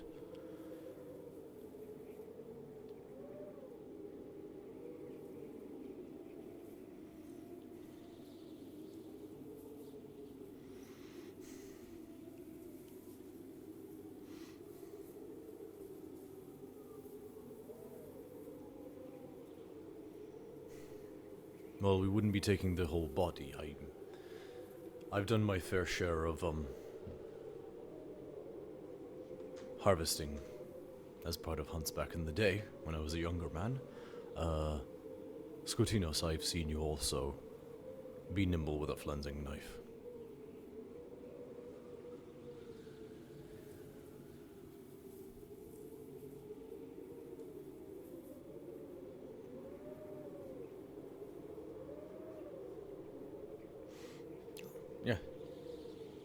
Easy enough to float on back. Scotty, you've gotten a good 6 hours rest at this point. You've not completed your long rest, but you're feeling a lot better.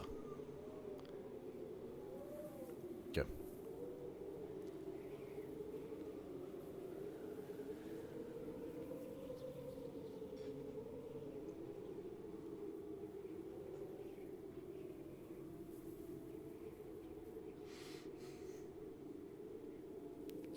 It was only 100 feet away. It was just behind a rocky outcrop, so it's not terribly difficult.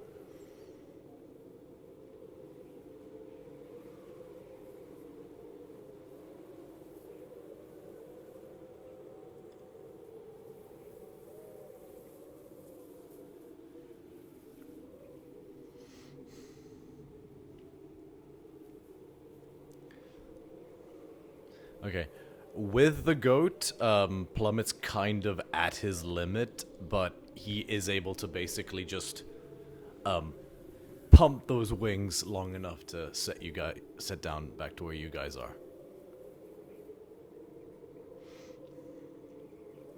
So, because you're exhausted, it would be a disadvantage, but Nazros will assist you, so it is a straight roll.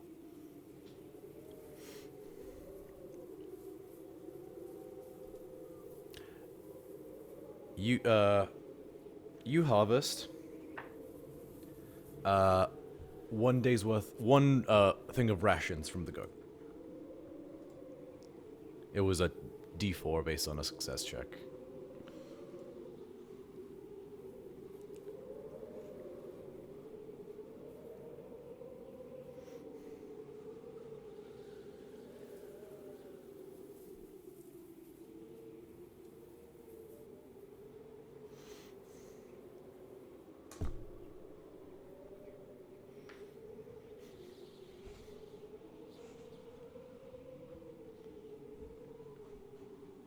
Reasonable.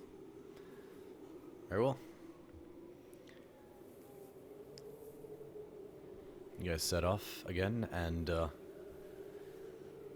few hours later, you do see that the sun starts to set. It is, summer is officially over, so the days are starting to get shorter, and Nazros says, we better search for somewhere to make camp. We will not have long before we lose the light.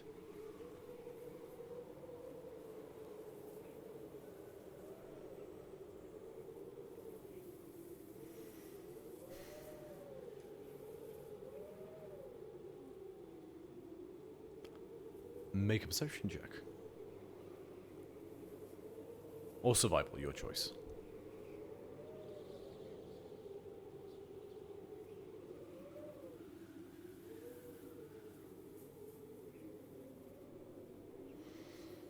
You don't see any cave entrances. You see,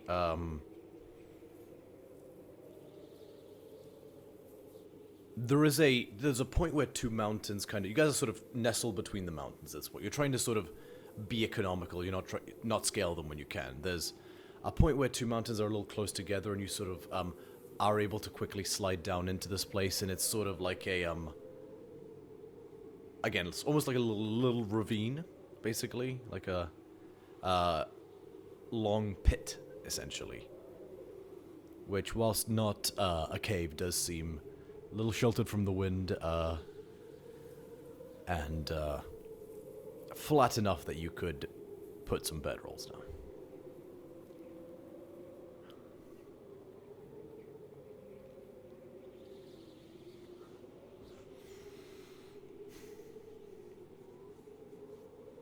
I've slept on rougher. It's perfect.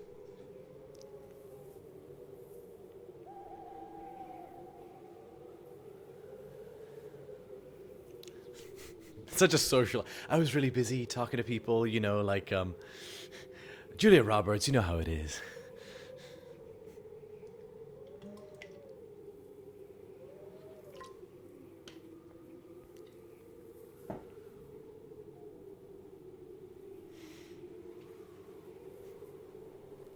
You know what? Sure, I'll allow it. You guys you guys cast the ritual together.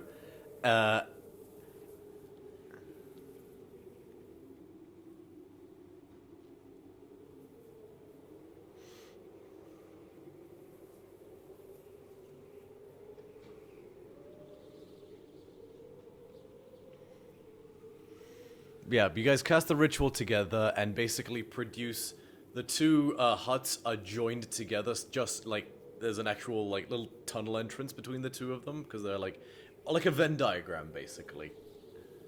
Yeah. You are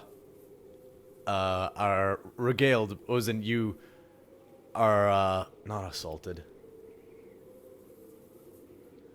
You suddenly think back to many a fond memory on the Decatia campus.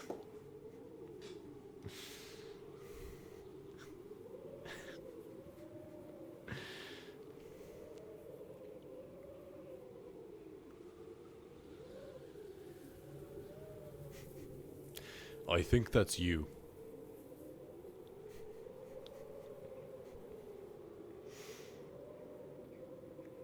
Oh, sure could use a bath right now, but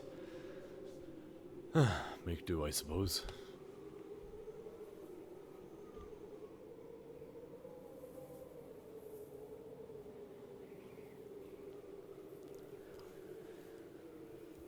Sure. You guys bed down for the evening. Does anybody wish to do anything?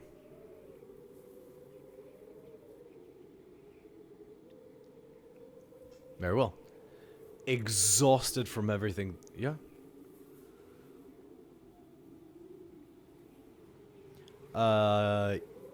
Yes, you guys can absolutely choose to take watches if you like. Okay. Make a perception check.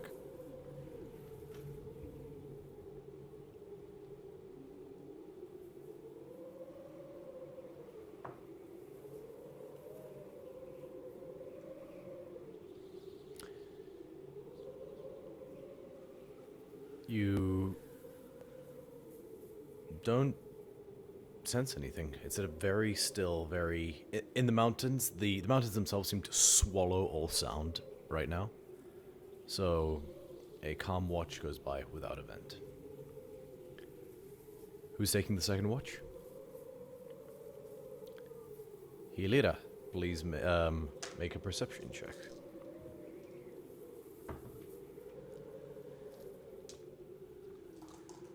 You can't. Did I hear that right? You can't or you can? Please roll the perception check at disadvantage. It is pitch black.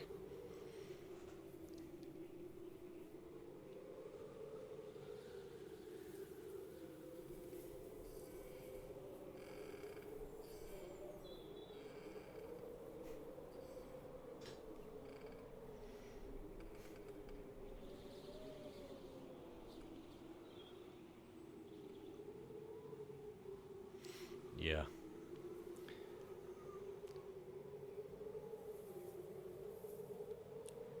You swear at one point you hear some scratching sound coming from outside. But it's just once like a sound. And that's it.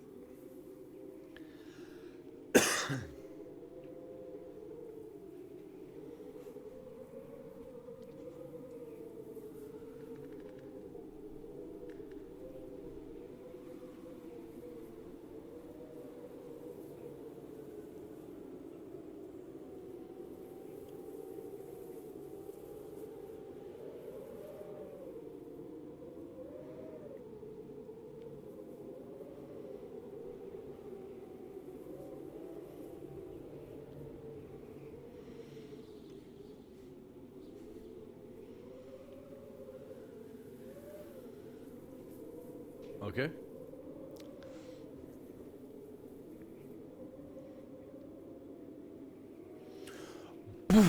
Light floods throughout the place, and you see, just in time to see, a humanoid figure with eyes that flicker like lanterns as the light catches them and dashes backwards. Out of sight.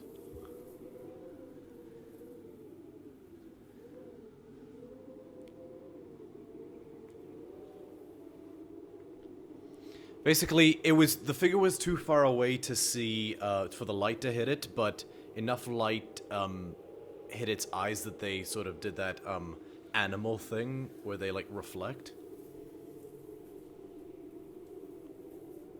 There is no response.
Alright, we'll say that the final watch is one big 4-hour one.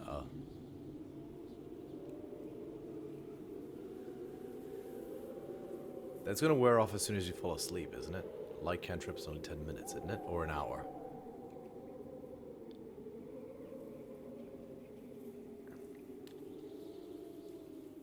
Okay. That is a very good question, Amalia. But yeah, so make a perception check, Scotty. With disadvantage.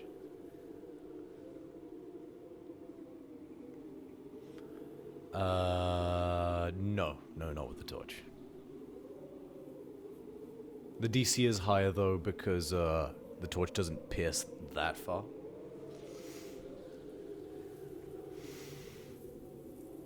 You are very confident that nothing has escaped your sight, and your watch has passed without event. Whilst this night has transpired, Amalia.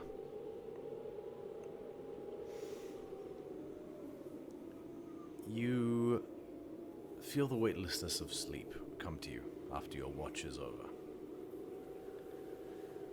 But it isn't long before you feel cold, hard ground beneath your feet. And then, however, the ground melts away, and you feel yourself floating in endless black.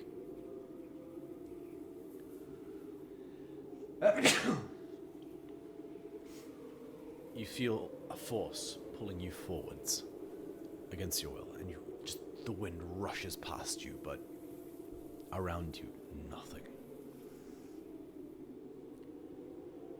After what feels like an eternity, in but a second,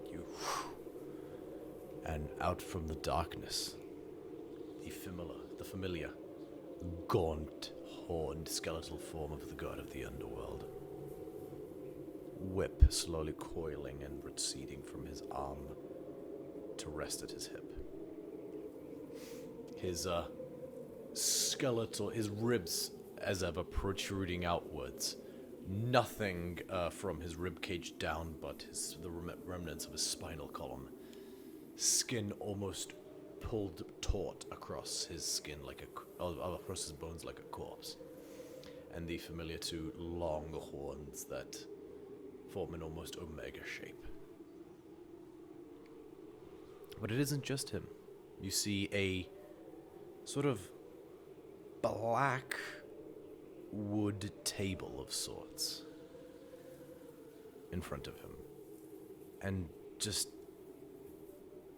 large in length, and both of these things are large enough that you would appear almost a mouse to them, if not even smaller.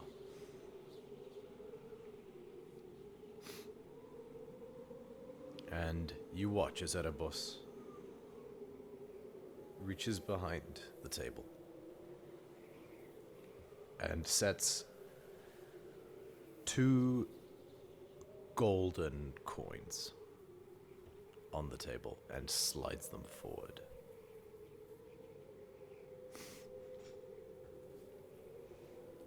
And these are like sort of bright, brilliant, almost glowing golden coins. Then he seems to reach across the table, and his hand disappears into the black. And as he pulls it back, he sort of clattering on the, oh, sorry, not clattering, he sort of places down methodically, sort of like thumb-like way, one at a time, 12 bronze coins. Sort of like a sort of dirty, tawny bronze. And 1 gold coin.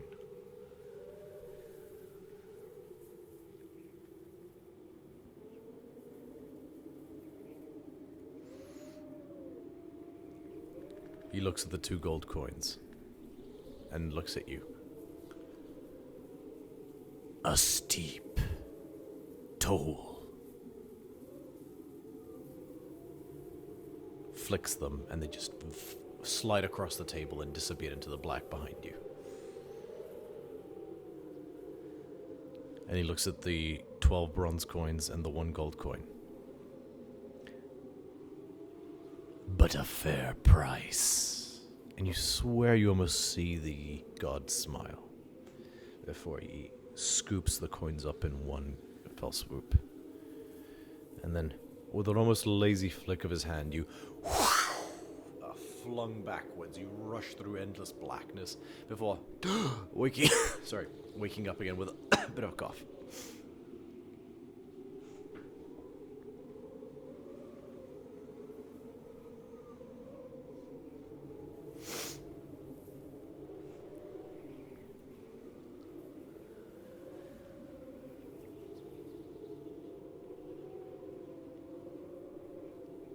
It's morning by now, by the way. I'll just say that. Daylight breaks. Are you saying this out loud, Amalia?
Nazros is holding a pot of snow. Give me 1 second. He's already kindling a small fire.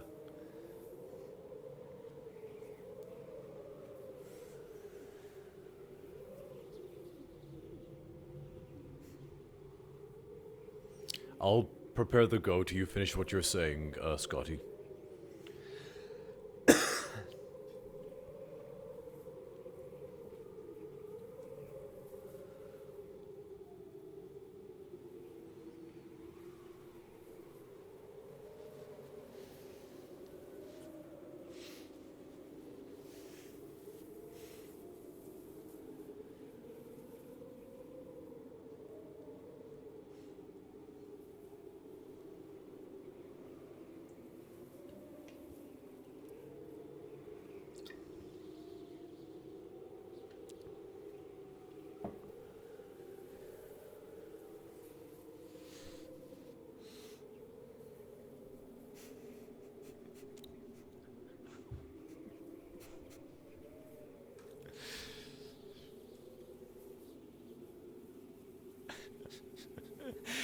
Scotty, you swear in your ear for a second. You hear an unfamiliar voice say, "That's 'cause a werewolf and 2 quarters don't add up to $1."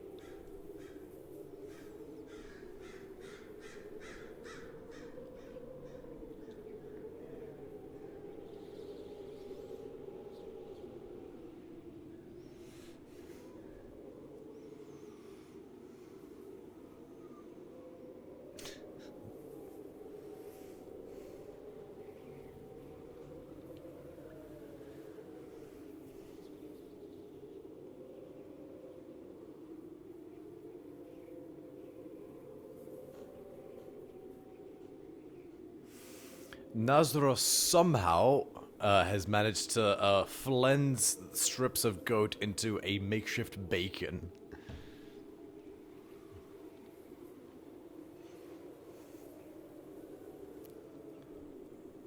And does produce some amount of bread and what looks to be a jar of some sort of red tomato sauce, and produces these little sandwiches for everybody.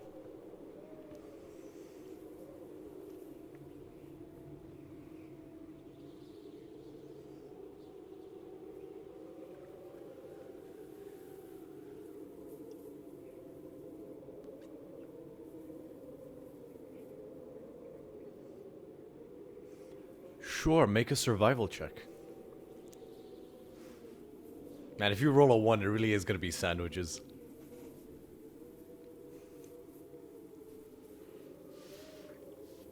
Nice! With a 23, you go to the spot where you swear it was, and you don't see much, but you gather where this thing darted off after you called out to it. Scratches in the stone.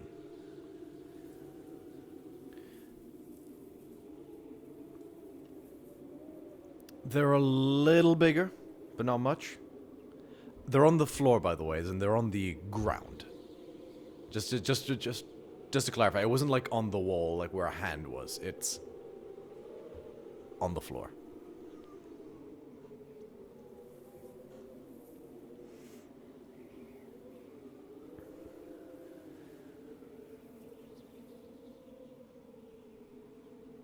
Sure, roll another survival check.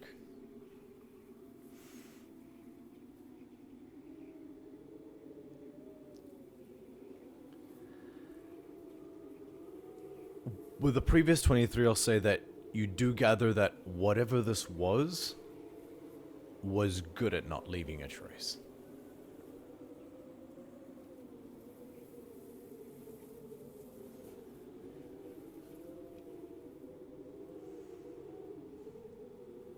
You walk around and you can't shake the nervousness, so you rifle through your packs and stuff and just do just a general wellness check of everyone, and nothing seems amiss. Best you can tell, whatever this thing was left you guys alone.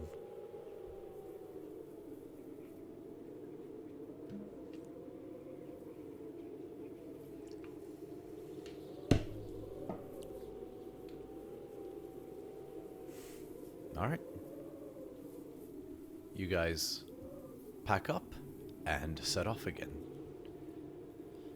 Can I get another volunteer to please roll me a d20? And if you get 3, reroll. Alright. Go ahead, Vi.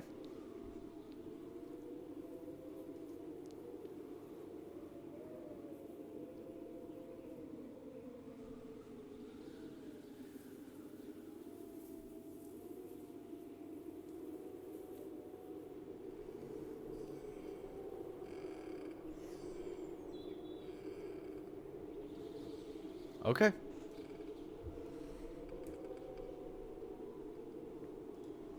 You guys have a relatively quiet day.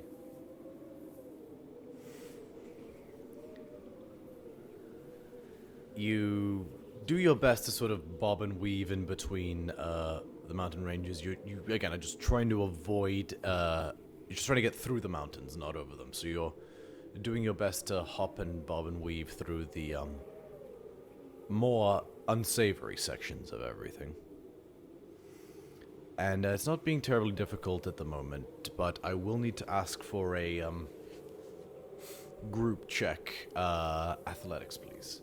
Or I need an athletics check from the climbers, specifically.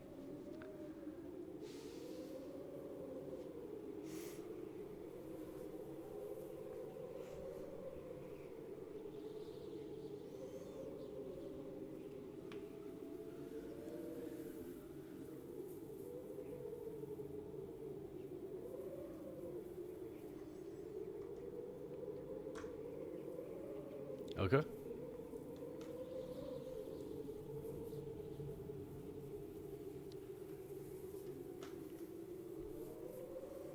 Alright. It's the success. You guys are able to stay on the trail and are able to and do not suffer a point of exhaustion. No no falling off, no anything like that. Bithynia. At one point, you have to sort of fly out a bit further just to try and find a good outcrop, and you spot a little further up the mountain a humanoid figure. You spot a... Bye, sir. You see a humanoid figure. And you squint for a second, and it appears human. You're a little further... Oh, yeah. So you see it. It's a human, almost entirely unclothed. Just a loincloth. It's bundled up into a ball and shivering.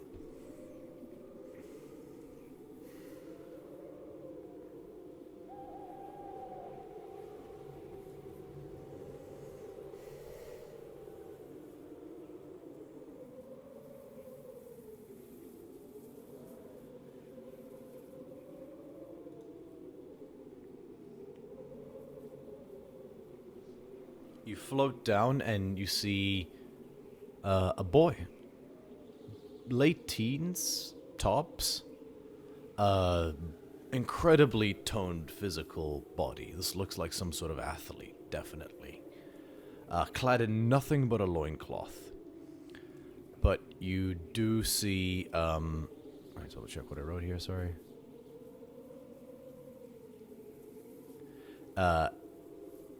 A pretty grisly sight. His hip bone seems to be on the wrong side of his skin. After what looks like a nasty fall, and it looks like he's... And it's not the right color, either. He's alive, by the way. His eyes just flick. He's too weak to move, but his eyes flick in your direction. Like, very slowly.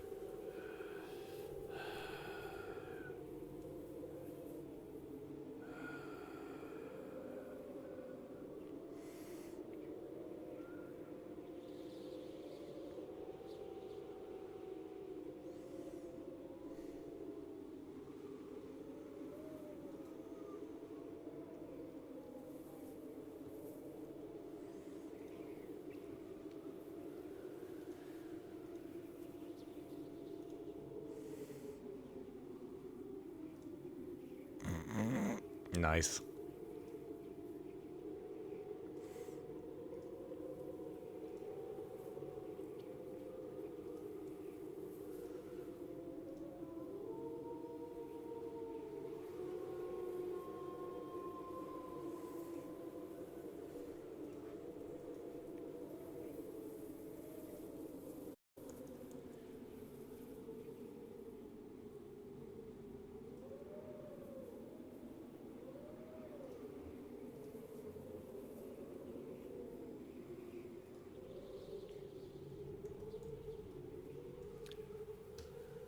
Roll a perception check.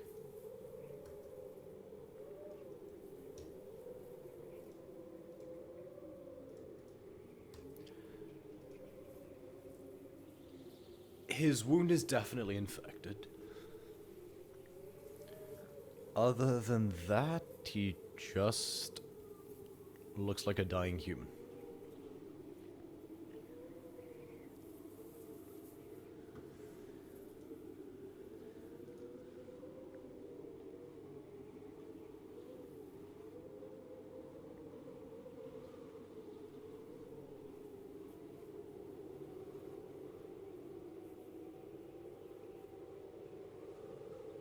There is no response.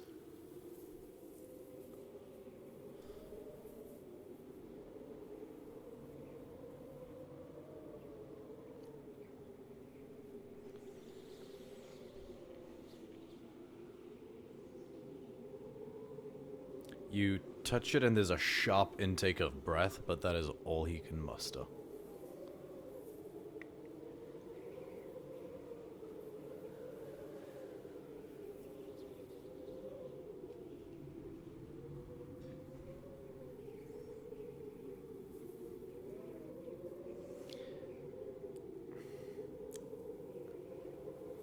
trace your hand in the air for a second, and this phantom, ethereal, green snake coils out from your shoulder, sort of where your sleeveless shirt begins, down your arm, raises up. 2 drops of venom gather at the tips of its fangs, that then drop, sizzle on the wound.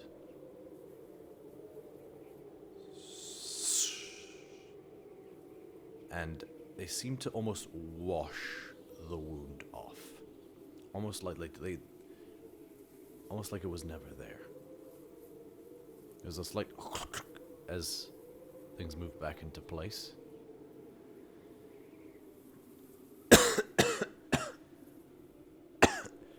Thank you. I haven't slept in 4 days. I don't think I can.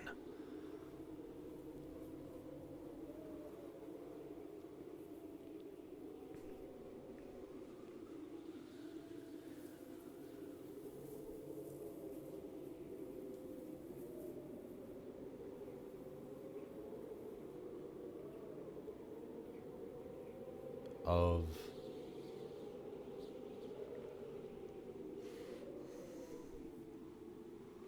make a medicine check.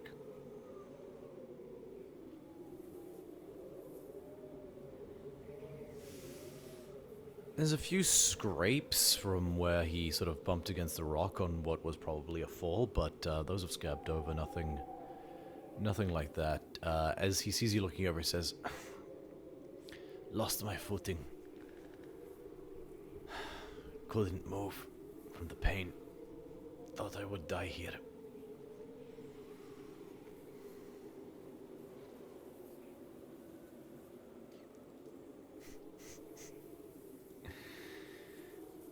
Sprier than a goat. That'll be something I can tell the hoplites. Akros.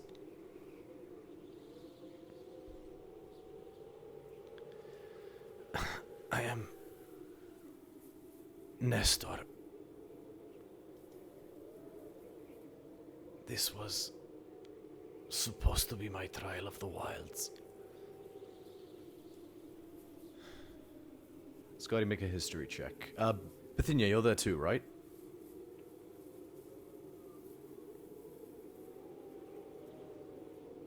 Yeah. I'll let you also make a history check, Bithynia, if you want.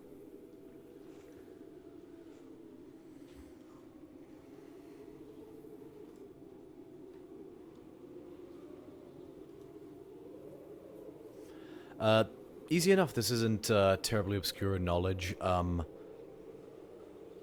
Yeah, 10. It's more, it's not a terribly high DC. It's a fairly common knowledge that when a child of Akros, specifically one of noble lineage,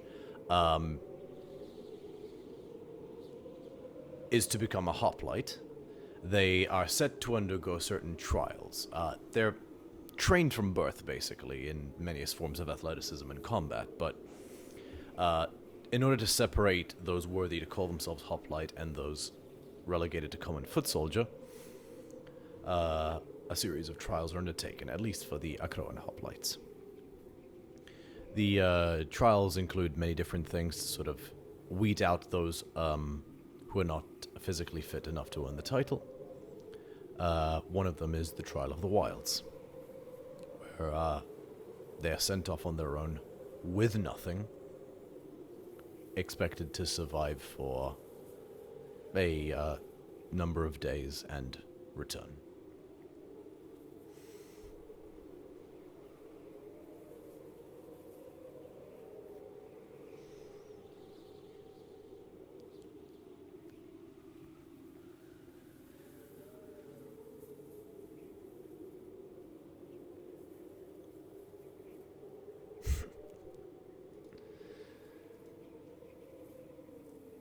I appreciate it.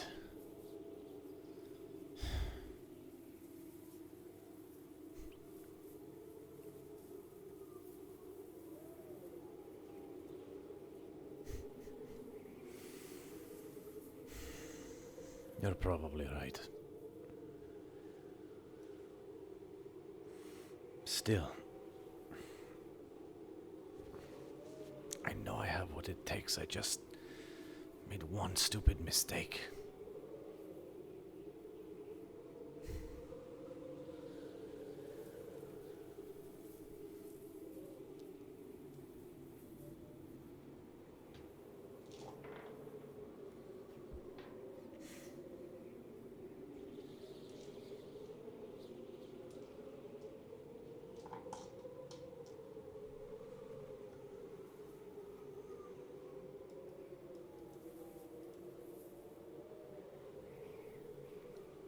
Roll a persuasion check.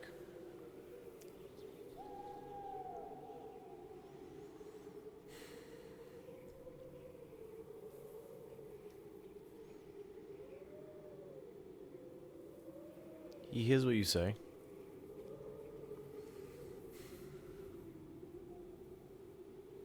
I can still do this. I just have to start over.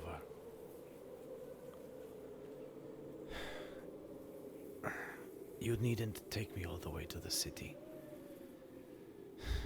I would only ask you put me somewhere that would allow me to recover and start again.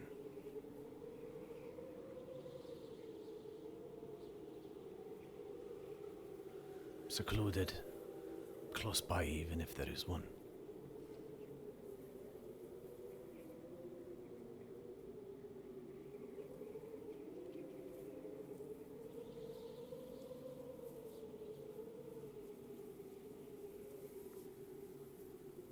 Yes, please.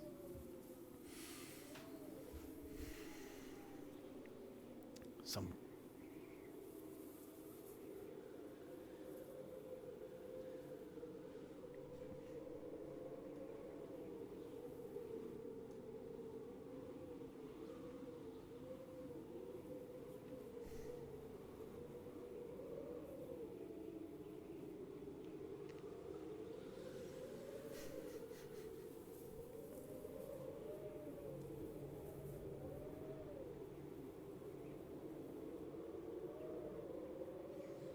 He nods. He very gingerly stands up. I'm sure I can scrounge up some roots or something and sleep in a den if I can find one as well.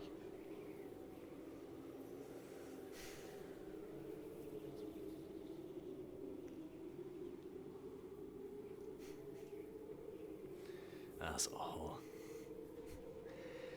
If I survive, and if you should ever find yourself in Akros. Oh, sorry, froze for a second and I freaked out. Seek the House of the Boar. You'll have a friend in me there. And he very slowly, gingerly, almost like a septuagenarian, begins crawling down the mountain.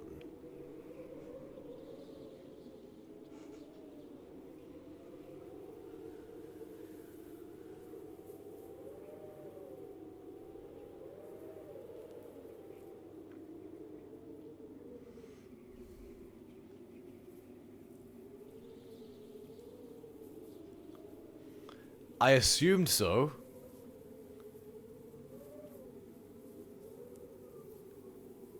Well, Bithynia was still there. I didn't get an inkling that she went down to Fair. Was he? We can do that. Okay. Yeah, sure. Sure. Okay, no. Alright, slight revisiting. So you do touch down right about as you guys finishing this conversation, and Nestor sees your companions, and you see him, Heliota. You immediately know, what he is.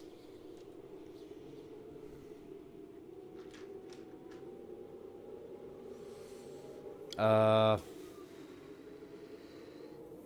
a history check, I'll say.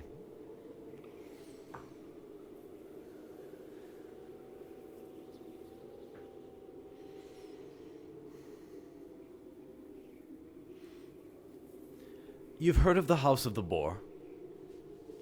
The various hoplite houses all have different animals that sort of they adorn on their shields with, as sort of they take as their symbol. But you don't recognize him, or his name doesn't ring a bell, at least in terms of someone of that you've met before or spoken to.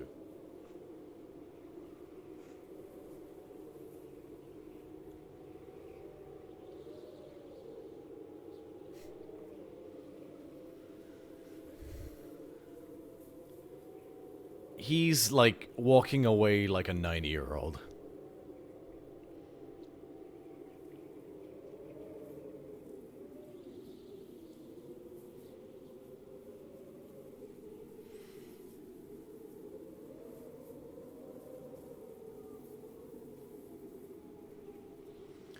The light passes from your hands, and the various different little scabs and things close up on him, and he's like...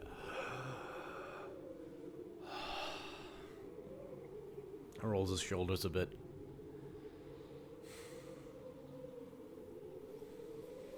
His wounds are closed, but he has a few points of exhaustion, so he still moves slowly, but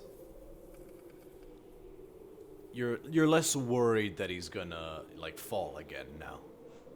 He's moving very slowly and taking his time on each footing. Unless he is stopped or anything, he'll just continue and try to... He's not wearing armor. He is wearing a loincloth and nothing else.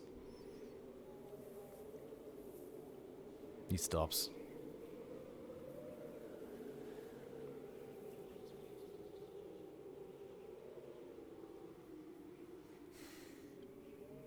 He looks... He recognizes something in your tone.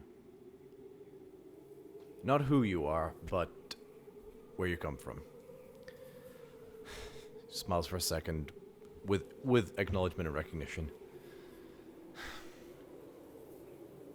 You know as well as I do, I have to finish this with nothing. I wouldn't turn down a morsel of food if you have it.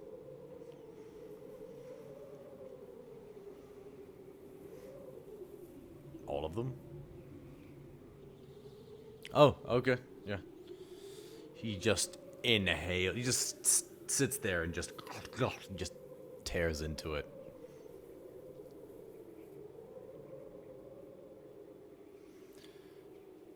You know, thank you. He just drains the bottle. Oh no, actually he wouldn't do that. Sorry, I'm just recording something. He takes a generous gulp, but realizing he's, you know, you're doing him a favor, doesn't push it and bottles it up. He does sort of scoop up some snow into his mouth as well to just top it off after he's drunk the water.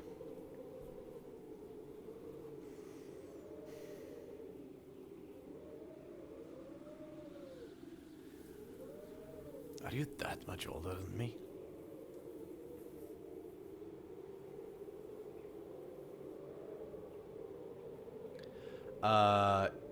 You would not have.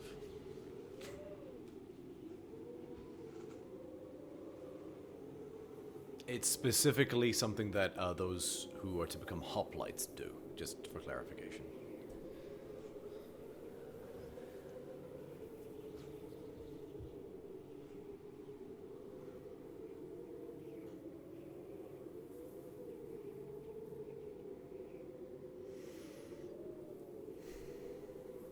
He nods.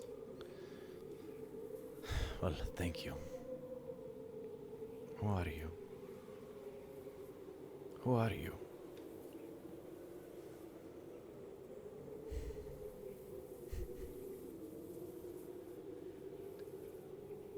Your armor says otherwise, but I know when not to press.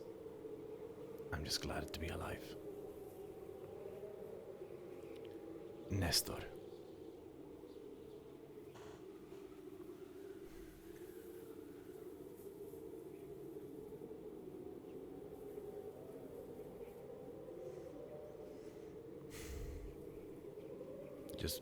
nods and resumes his climb down at a glacial pace, but he does.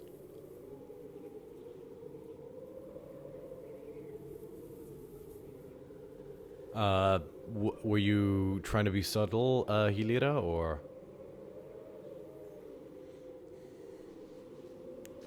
Okay. Then, yes, you would have heard it.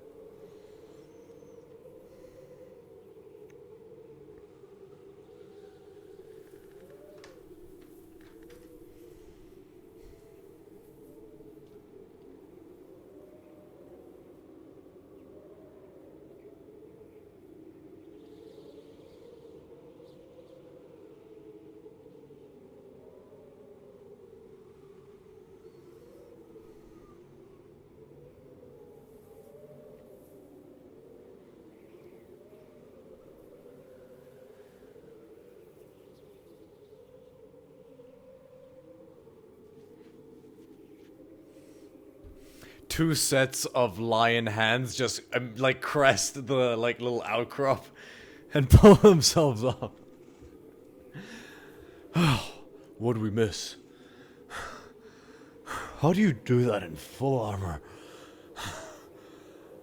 I know I'm an old...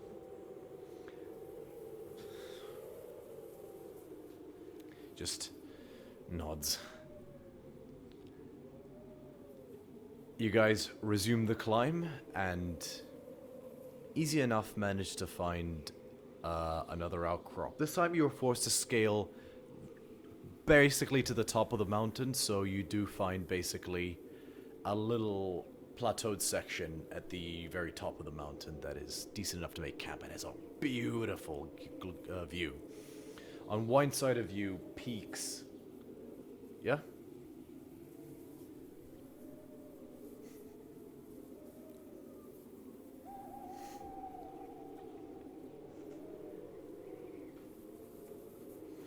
So it was intended to... It was a 3-day journey to cross the mountains. You guys basically... Nazarus purposely led you to the narrowest point between the two areas. Without climbing equipment, the journey is extended by an additional day. Bearing mitigating circumstances. As you stand atop of the mountain, you see rows and rows of peaks on each side of you. But on one side, you do see a faint bit of gold on the horizon. And you know that those are the golden plains of Oreskos, the Valley of the Leonin. And you guys make good headway for the rest of the... you guys made a good headway for the rest of the journey. With just a couple days ahead, you bed down for the evening, and I will say that with everyone taking a watch, this high up, nothing eventful occurs. But you are greeted to a beautiful sight of all the stars and the sprawl of Nyx. And you swear every now and then you see different stars shift and move, and nebulas and aurora. And you know that is the heavens themselves, the gods, doing their work. You guys swear you see at one point, as you're bedding down for the evening, a collection of blue stars morph and shift almost into a siren's tail before vanishing. And you know that to be Thassa, goddess of the sea. But morning comes, and you can all mark off a long rest as you guys set off once more. Somebody else roll a D20, please.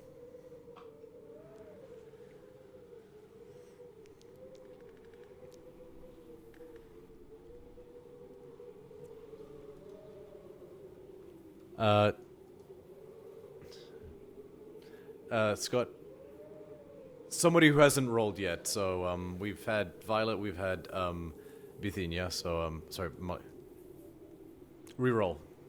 Yeah. I'm gonna say, actually, let me see what 4 is, and I'll decide based off of that. Whatever, I do what I want.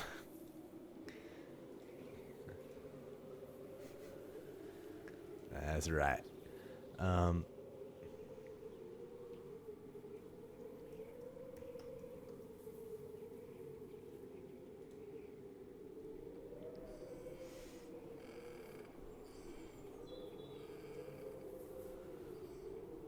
Oh, okay. No, I'll take the 4.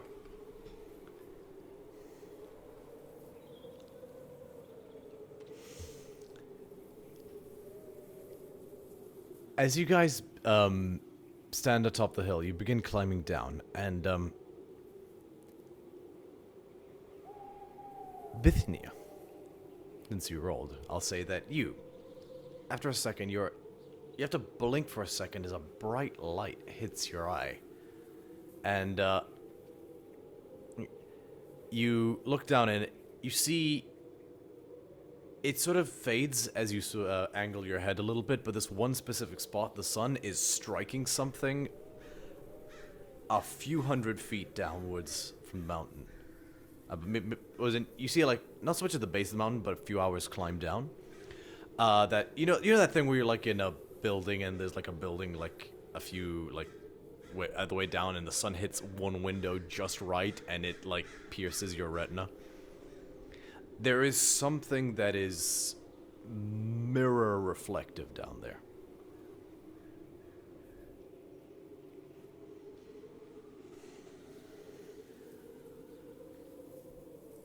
Yeah.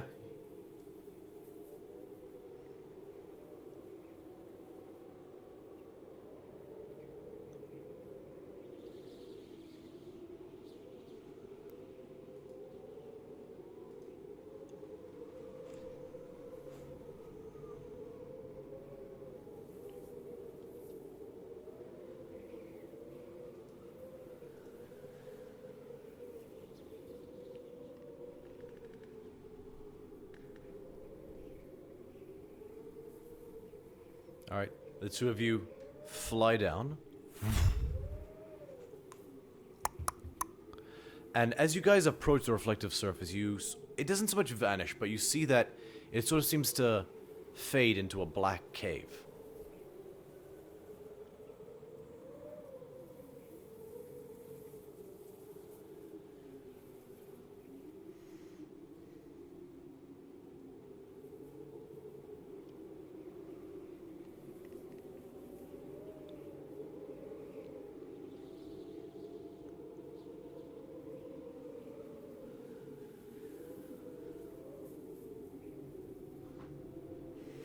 As she says that, she blinks for a second, and her eyes are replaced with like bright blue, like eyes with cat slits, and then just as she blinks again, and they're gone.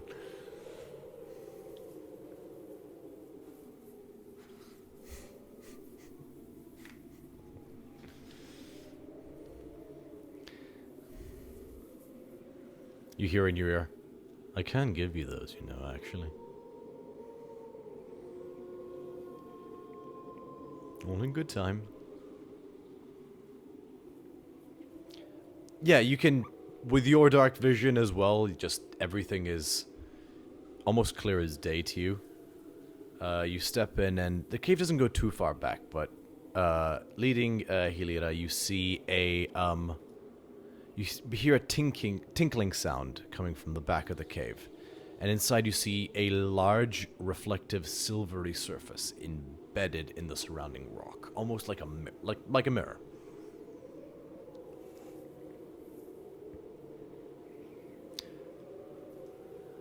I will ask either of you two to make a religion check.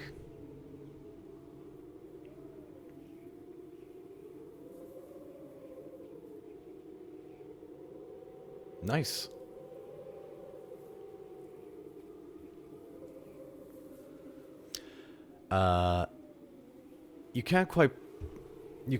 Bithynia can't quite place where you've heard of, where you've seen this.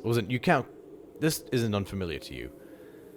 But being from this region and, you know, being fairly studious yourself once upon a time, you, especially in the divine, you recognize this as the Mirror of Clothis. You've heard tell of it once or twice, and it appears in random locations and shows future possibilities and can answer questions about your fate. At least that's what the legend says.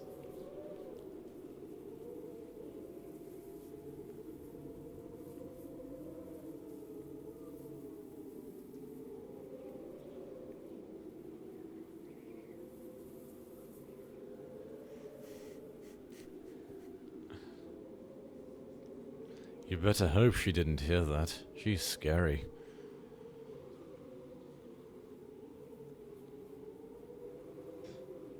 There's nothing there.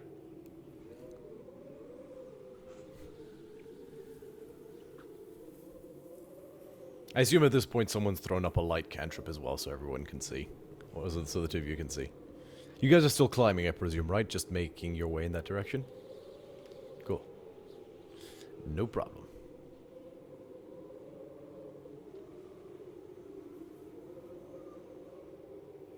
You can. You can certainly try.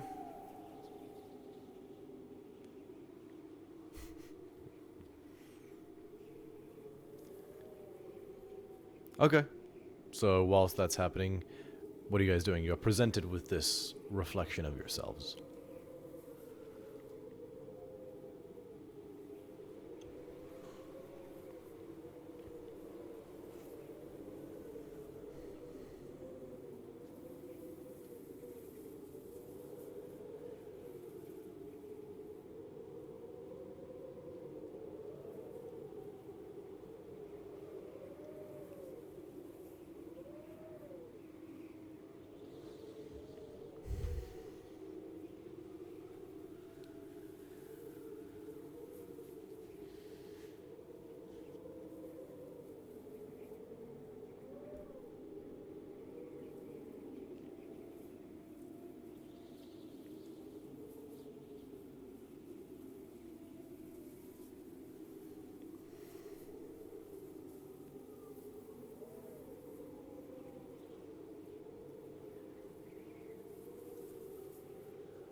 Alright, so you guys go and wait for the others? Okay.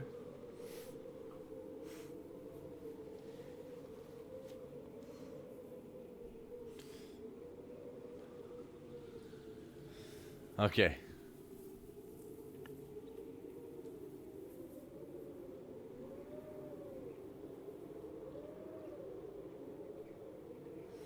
I'm gonna roll for avalanche real quick. Natural 20.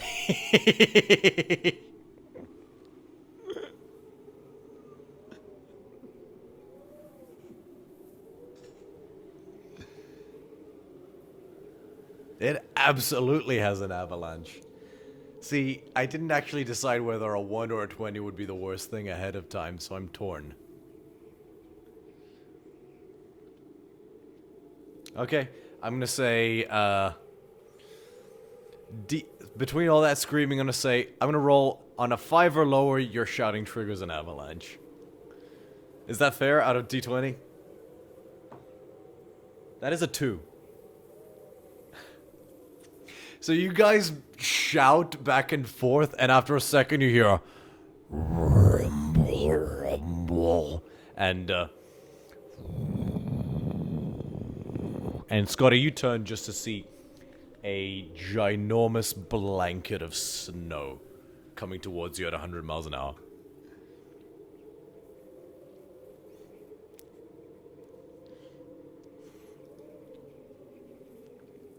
Make an with Featherfall. So the mountain is like this. It's not like perfectly sheer. It's like this. It's a super steep incline, so it's not like easily bounding down, but it wouldn't be like, so if you do the Featherfall thing, you'll like jump maybe like 20 feet forward. That's it. So you can run down. It won't be easy, but you can do it. Okay, roll an acrobatics check.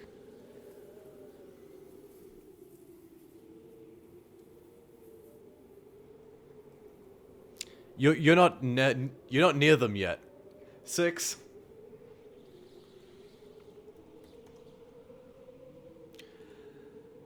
All right. So you go to bound, and immediately your hoof hits a rock,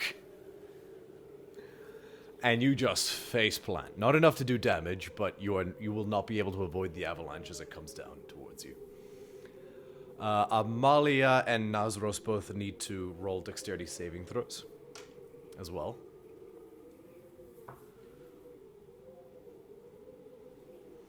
Oh, they're like a good 200 feet. Also, the avalanche will hit you guys too, if you... So, you guys have like a few seconds before it gets here, but, so Amalia, dexterity saving throw? 15, what was the DC?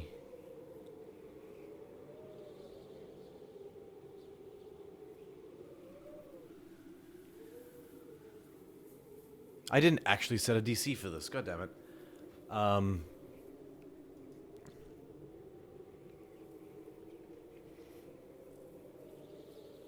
I'll say, yeah, you succeed, and, so... You basically, Amalia, just, you know, with cat-like reflexes, spot a just craggy protrusion in the ground, and you bound over to it and just put it between you and the avalanche. The avalanche parts in that exact spot, and you are safe. Nazaros similarly rolled an 18. He will, seeing what you do, climb the rocky outcrop and perch on it almost Assassin's Creed-like, and the avalanche misses him too. Scotty. Oh yeah. Hilira and Bithynia, you have one round before the avalanche gets here. What are you doing?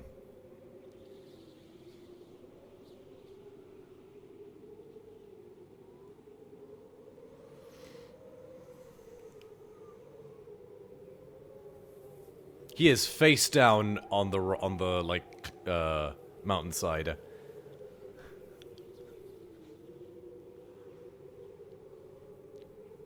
A few hundred. Yeah, 300. We'll say 300.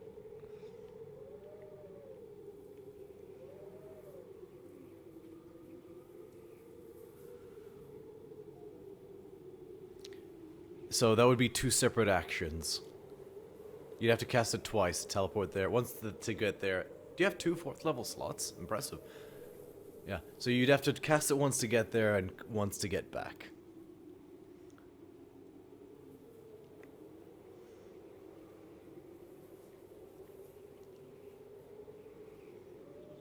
What is the range of banish?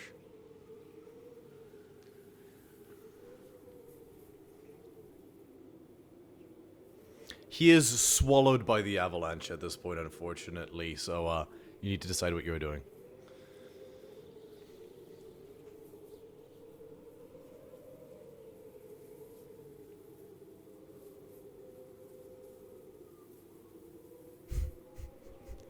To find your frozen corpse in the snow. No, I'm kidding. Okay. So you're gonna stand there and try to take the avalanche? Alright, roll a dexterity saving throw with advantage because you've got the shield in the cave.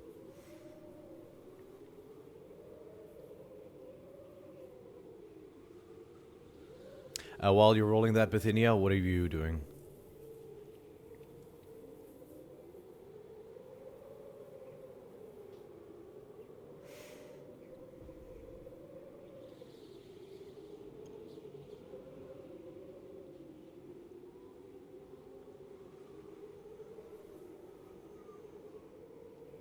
It is an illusion. Unfortunately, it would just pass through.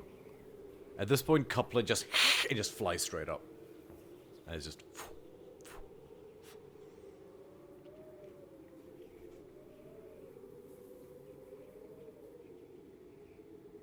Alright, I'll need you to also make a dexterity saving throw. Straight roll. Success.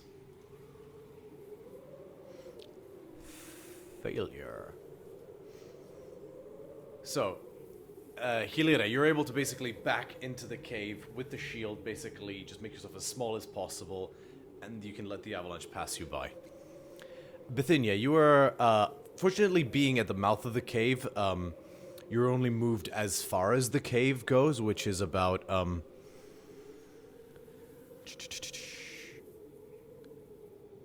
So the failure results in, I have to roll 2d6 and it's times 10 as the amount of feet you're moved in the direction of the avalanche. Because of where you are, Bithynia, I'm rolling 1d6.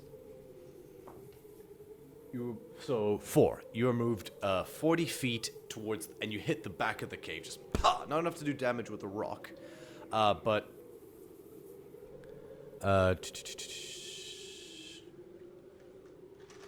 you do take.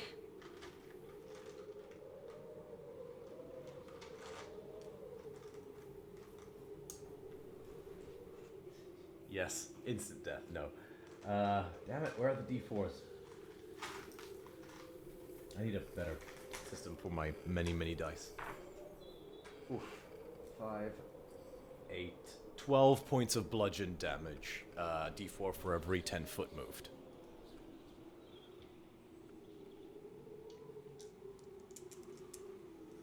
And, Scotty. You are moved... Snake Eyes! Unfortunately, your horns snag on the rock. Just enough to only move you 20 feet, and you take 3 points of bludgeon damage. You are upside down in 20 feet of snow. However, Amalia, you see his little hooves sticking out of the snow, and it's easy enough to thunk, like unearthing a carrot. You pull him out.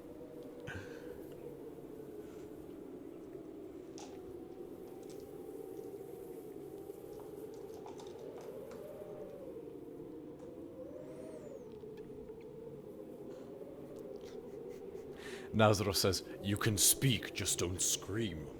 And,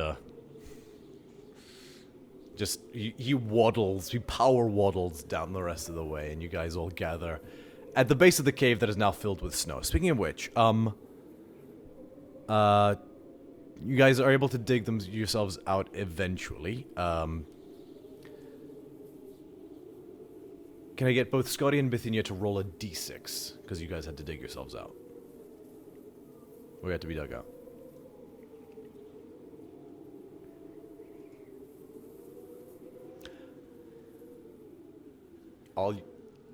Fortunately, all you had to do was not roll a 1. You are able to find all your belongings. Nothing was lost. But yes, you guys dig yourselves out, and after the snow settles at the base of the cave and sort of thins out a little, you guys all gather in front of this mirror.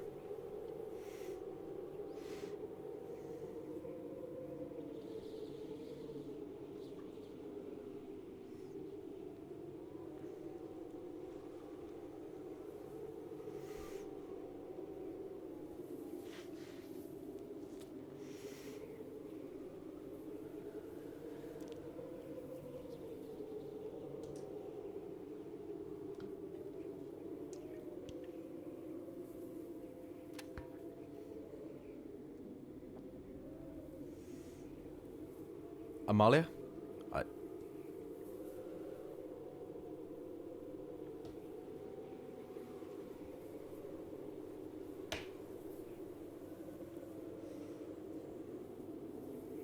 While she is troubleshooting, Scotty, you looked like you had a question.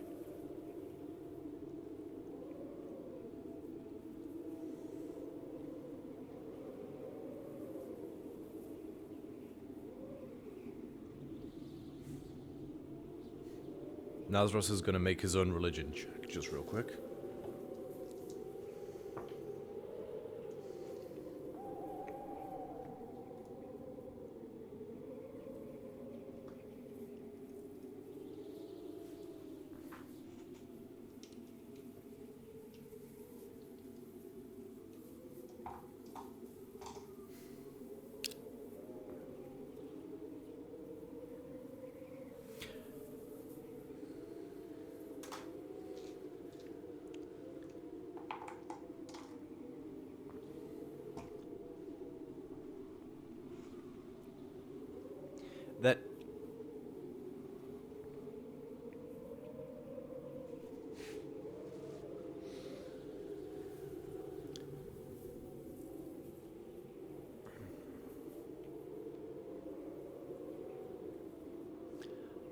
Amalia and Skotinos, you both recall that Clothis, goddess of destiny, is the, I guess, patron is the best way to describe her, of Tanis, the oracle you rescued from that island.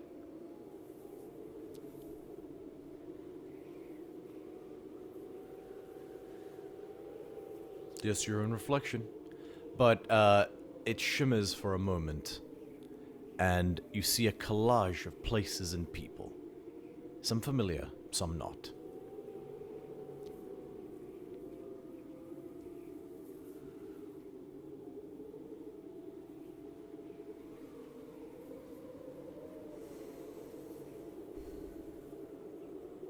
The mirror shimmers. And all the different images fade away. You see verdant green.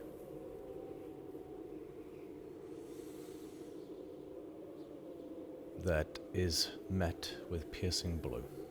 A coastline. You see a familiar older centaur. Calmly preparing rabbits that he has hunted for food. Next to his sort of makeshift tent house. A look of contentment and peace on his face.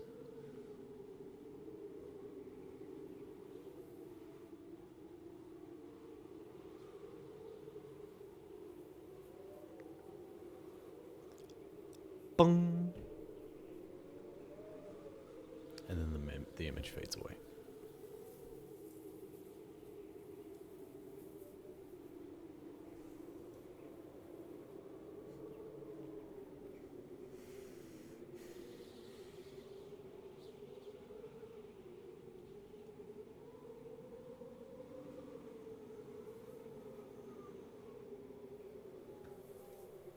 That's a good question. Can you see it?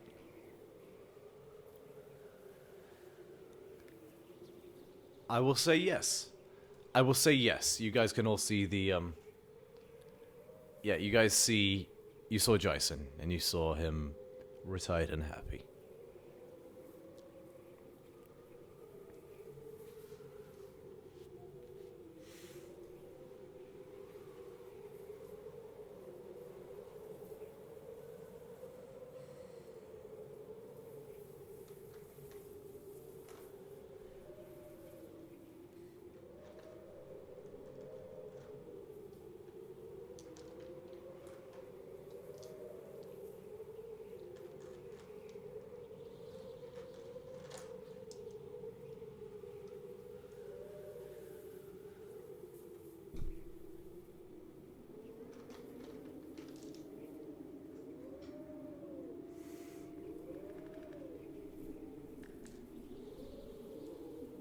Is somebody asking a question?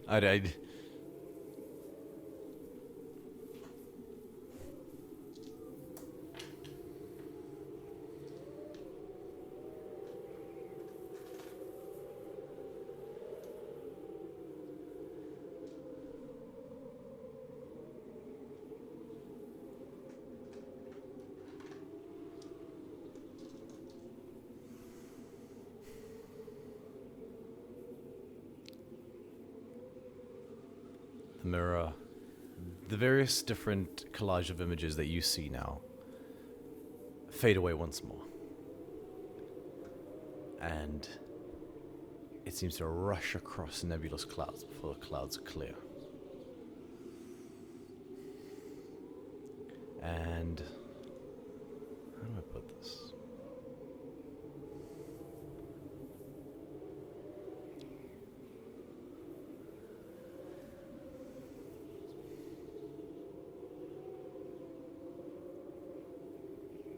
You see... Yeah, let's do it. Let's do it right.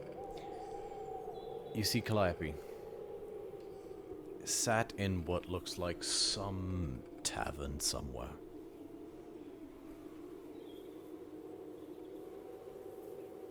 And she appears to be staring into a mirror herself.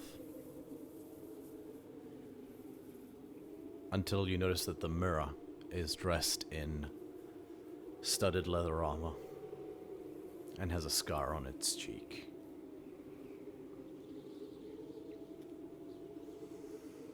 A short bow and a quiver of arrows on its back. And a long dagger on its hip.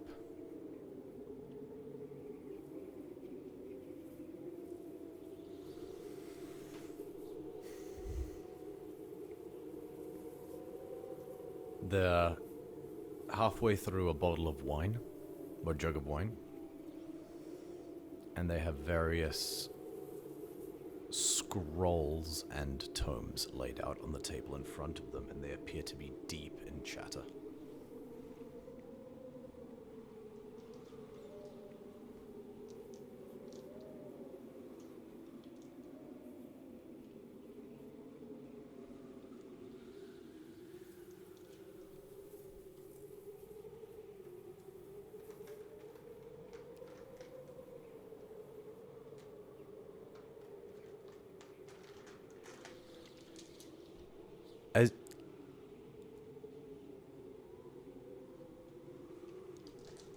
As you ask a second question of the mirror, the various different images that had resumed now all of a sudden turn into red masses of shapes and turbulence, basically. A feeling of anger. Before the mirror shatters into a million directions. I need everyone to make a wisdom saving throw.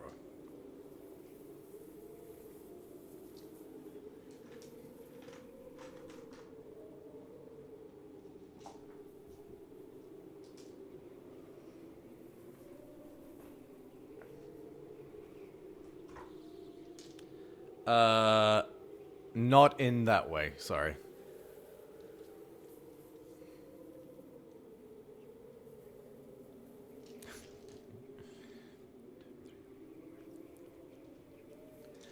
$27 and $25 succeed, 16 fails, and the other one fails. So Scotty and Amalia, as the glass shards, the mirror doesn't like so much shatter in terms of shards, but it almost like shatters into like atoms, basically, that kind of a thing. But you feel a wave of pain pass through your bodies, and you guys take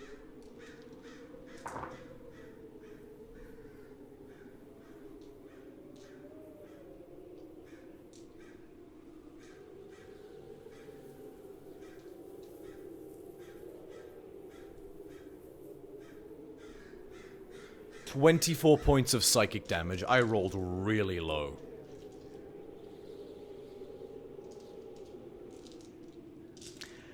It was 10d6, and like half of them weren't higher than a 2. 24 points of psychic damage. Hilira and Bithynia, you take half that.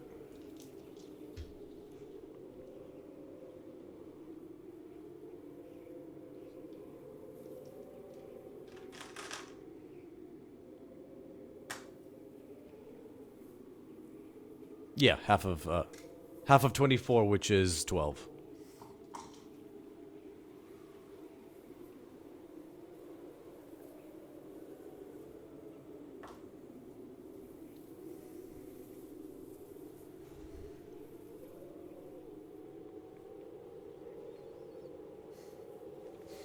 And with that, I'll say that you remember the final part of the tale, Hilira, that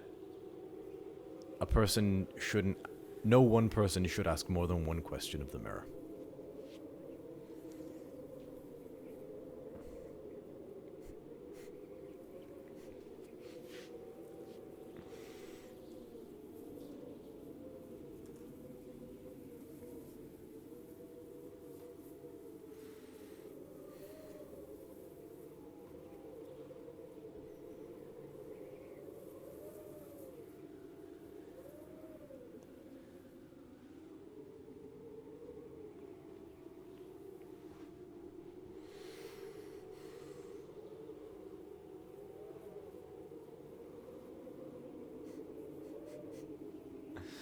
I suppose it doesn't really matter now. No. I think that hurt more than the mirror exploding.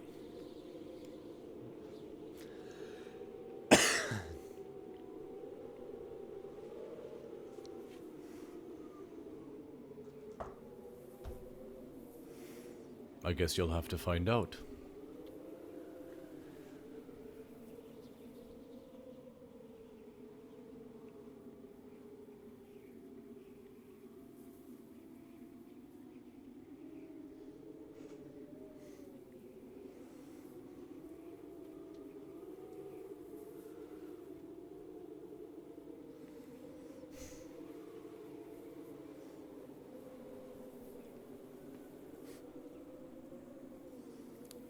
She seemed deep in planning.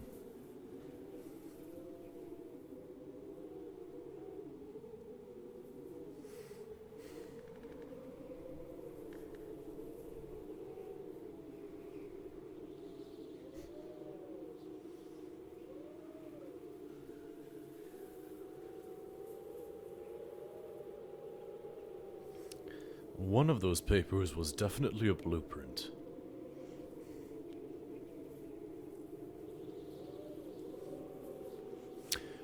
I didn't get a close enough look.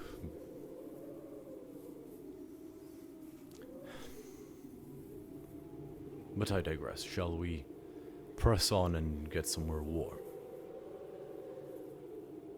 There was no frame. It was part of the wall. It was like inset into the wall. But the sort of hole/groove in the stone where the inset was is gone now as well.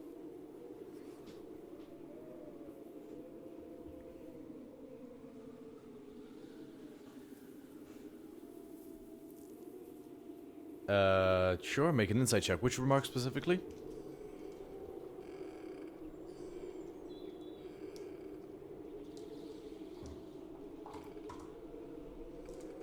Insight check. Are you trying to determine if he was lying, or...? Okay.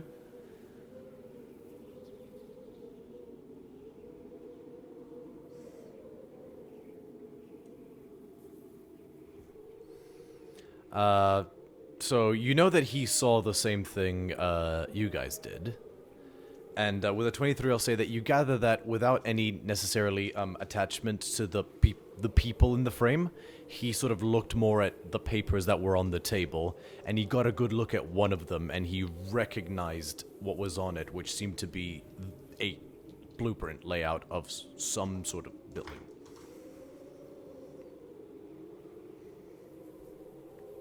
They had a lot of stacks of paper. I was curious what they were working on. It's possible. Very possible. I have faith you'll see your friends again someday.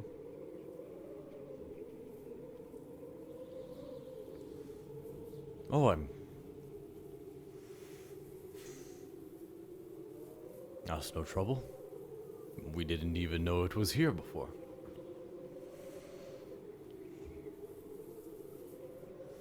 I'm about ready to get out of the cold, yes. And, you guys resume your march. A night passes, again, without event. With, Bithynia's help, sort of scouting from above, you're able to,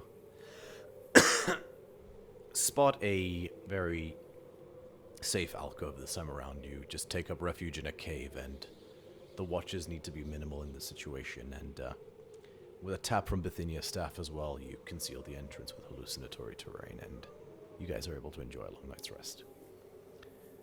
You guys set off for the final day, and you all begin to see the gold on the horizon a bit more easily now. I need one last person, or the last person. Virla, please roll me a d20.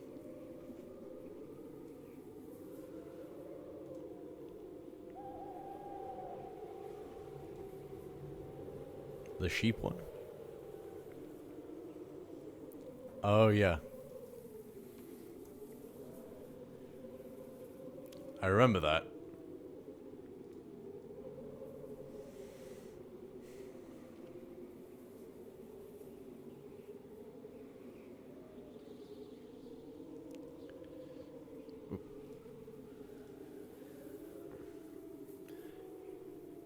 You guys, now, the mountains are getting smaller at this point, so you guys are able to do a little bit more traversing, and it's getting easier.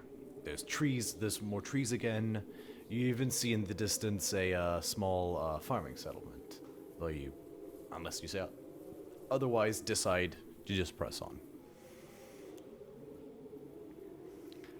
At one point, you round a bend, having found a path again, and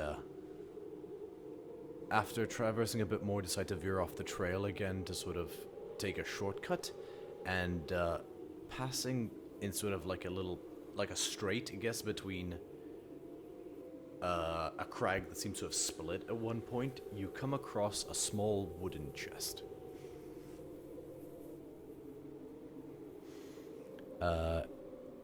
You step closer to it. It's just like laying in the middle of the straight.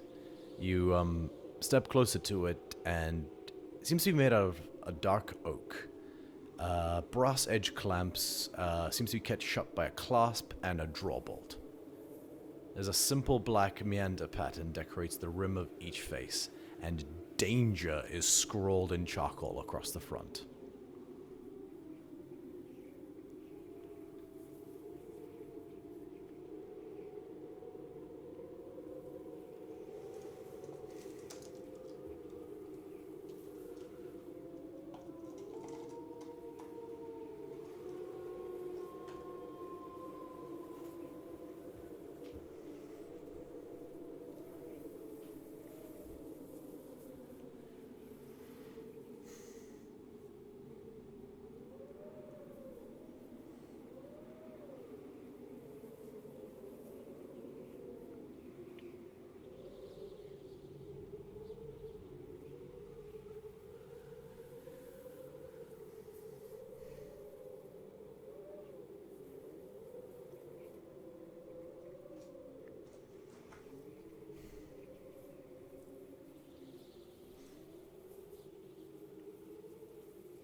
There's no roll necessary for detect evil and good. Are you casting the spell? Alright. You trace the glyphs in the air, and the symbol of Ifara, or Medomai as well, appears on your forehead. And you're like a sort of echolocation pulse. You don't detect anything.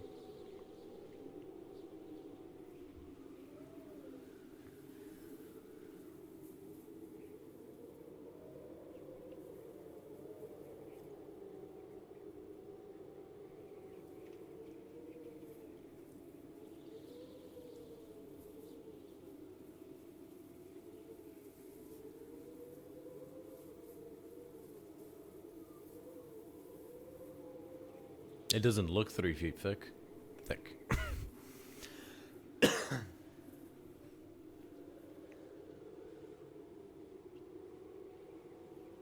Make an investigation check. Nazra says, would you be offended if I took some giant steps backwards? Just backs up. No, go ahead. Not in this particular section. It does seem a bit more rocky, but about 30 feet up at the top of where the strait sort of like becomes like crag again, there are weeds and things like that, and bushels and small trees.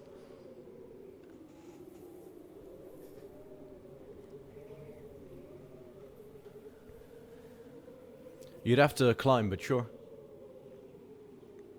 Okay. Make an athletics check. Scotty? Natural 1. Okay, you're walking towards the chest. You're gonna get to the chest before Hilire climbs up, so, are you opening it? Okay. Make an investigation check for the chest.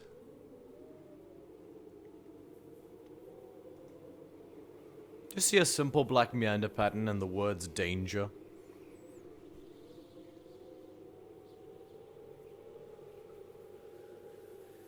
Scrawled with white paint. I'll say about 20 minutes later, Hilary, you manage to climb up, and you find a patch of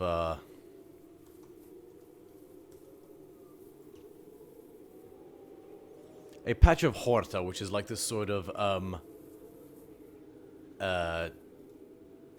the leaves resemble it's like a teeny tiny lettuce-like weed that just protrudes from the rock.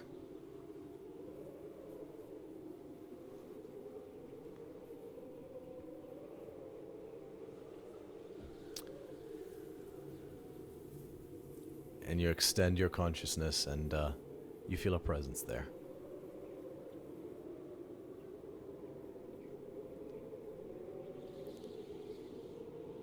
Hi. I'm good.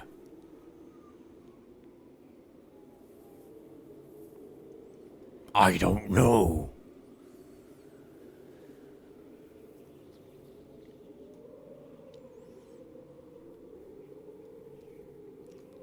I do have a question. Why is this my voice?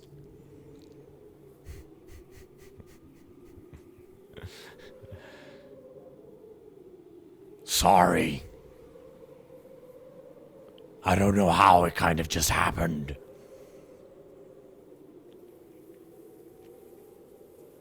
That is so right.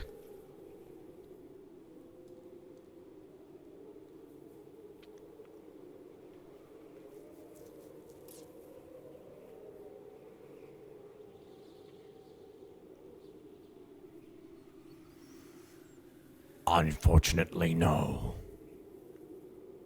Some months ago, a man in a blue cloak came and put it there and walked away.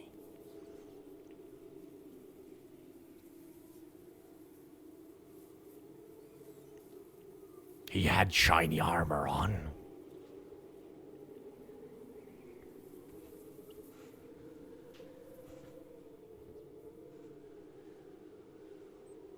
Humanoid like you.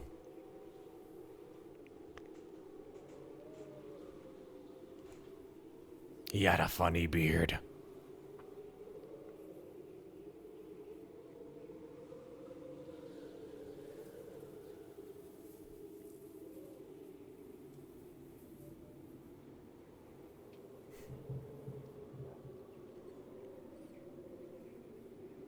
It was a very long goatee that was quite thick, almost like a block.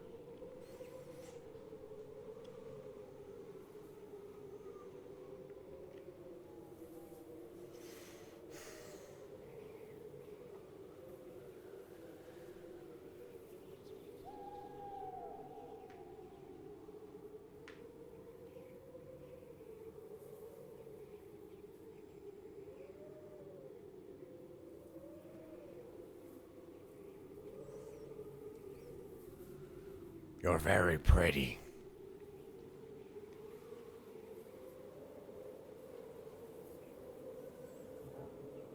Thank you.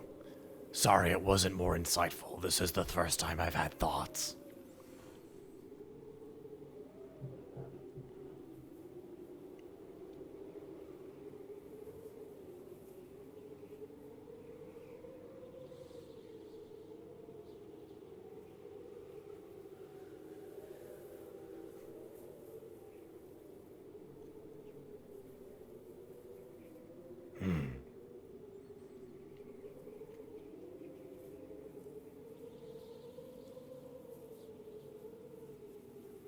Well, my voice is kind of growl, so, growly.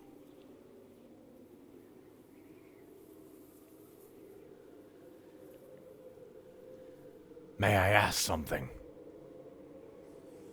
Could you pick me up and move me like 3 feet that way just so that that rock isn't obstructing my view?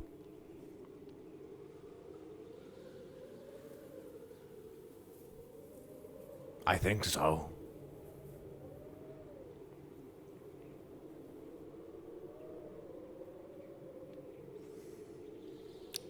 It comes pretty freely. It's sort of like the roots just kind of out. And for flavor, I'll say as you set it down, the temporary awakenedness that this spell grants, the roots kind of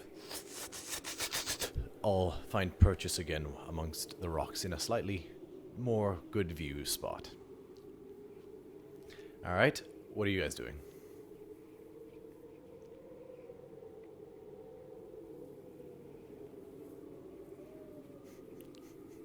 Heliod, are you doing anything else up there?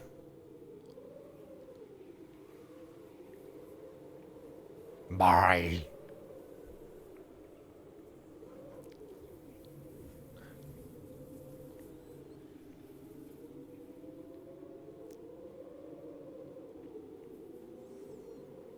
I won't go on much longer. I know people are tired, but yeah.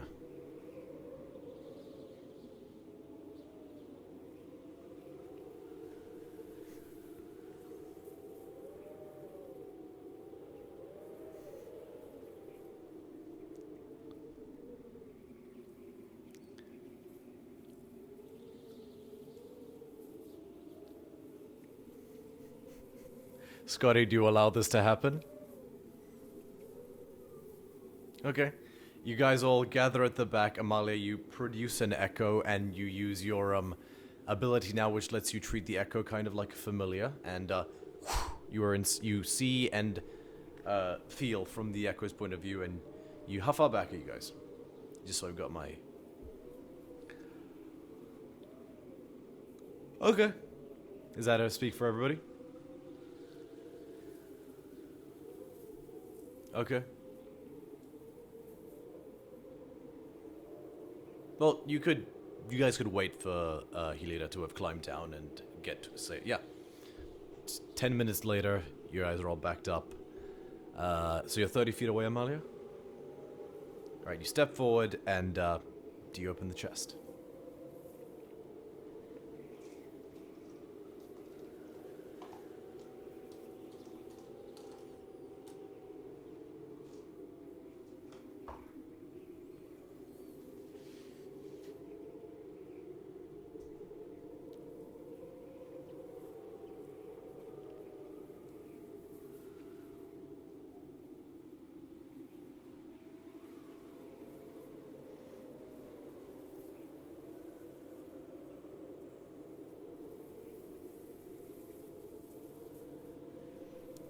You undo the clasp and fling the box open. Could you please roll me a d4?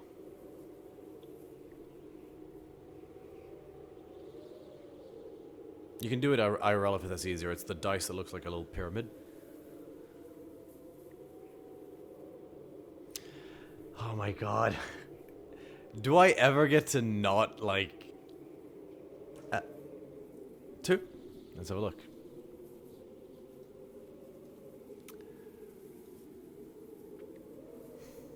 No, no. you see a pile of coins on the inside.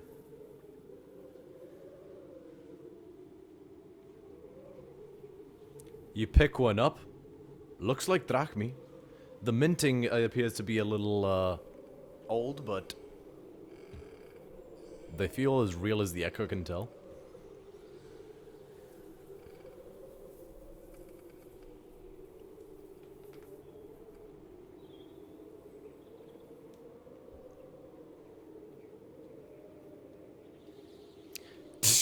Coins scatter everywhere.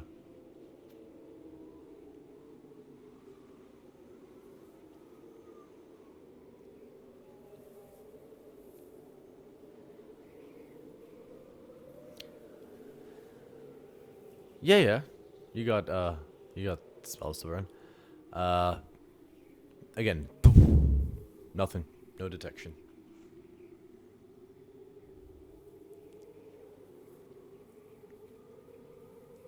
Well,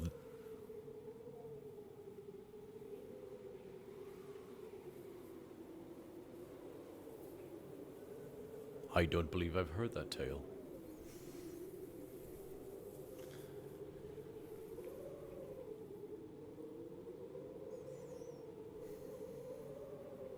Nazaros will step forward. Well, I suppose I can be the test dummy here. And he picks one up, flicks it in his hand, bites it. Looks real enough. Feels real enough. Flicks it towards you, Scotty. Yeah. There's a date when it was minted on it, and it's a cup. The minting's a couple centuries old, actually. But it is a drachmi.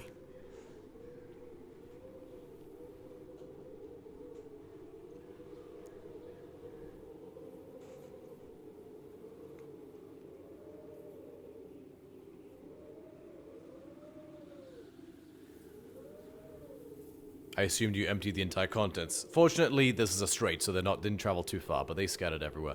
But you can pick it up, and if you guys count it, it comes to 250 gold pieces. Total.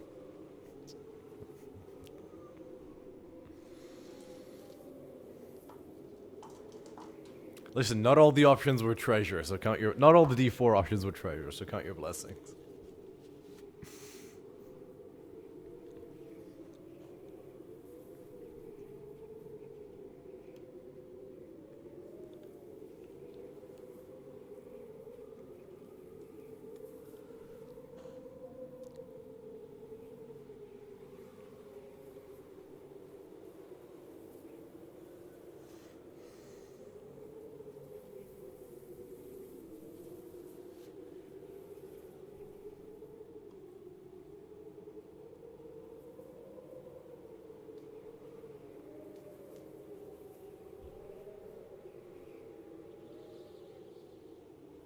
If that is the case, I don't know that they'd go easier on us for leaving them some of it.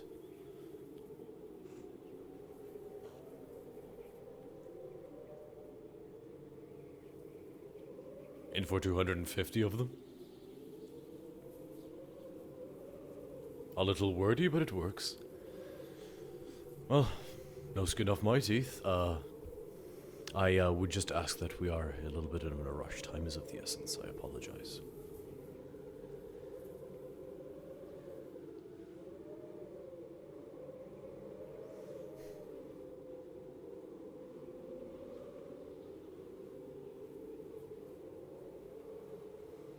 Nazaros puts them back into your hand, Scotty. I have no use for coins amongst my people, and besides...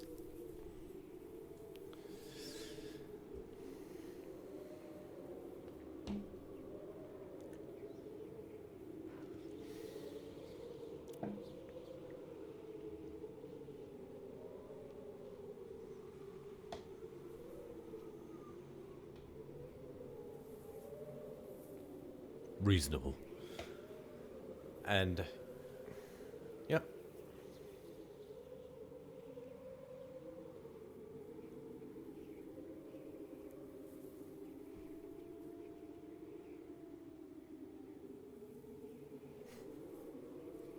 By all means.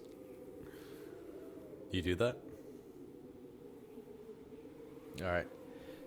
Just because the clock is ticking, I will say that the rest of the day goes by without event, and having been fairly fortunate in your traversal of the Katachthon Mountains, you at last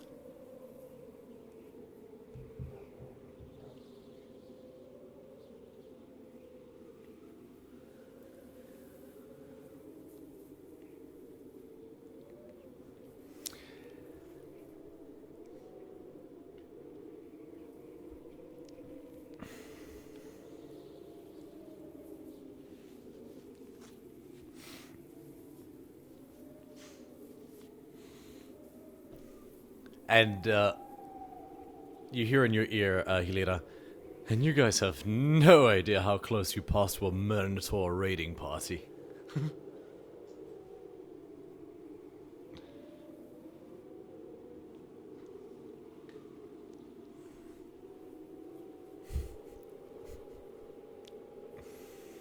But yes, you finally clear the Katachthon Mountains and take your first step, and you see it. Amalia, this is a sight with many thoughts and feelings for you. Not all good. But it is nice to be home just a little bit. The rest of you have never seen this before. A beaten gold sprawling plain of beautiful grasslands, marked by the occasional tree that juts out of the ground, hillocks over one place, a golden savanna of idyllic perfection. You have arrived at Oreskos, the homeland of the Leonin. Not far now until you reach their capital. And that is where we'll end tonight's session.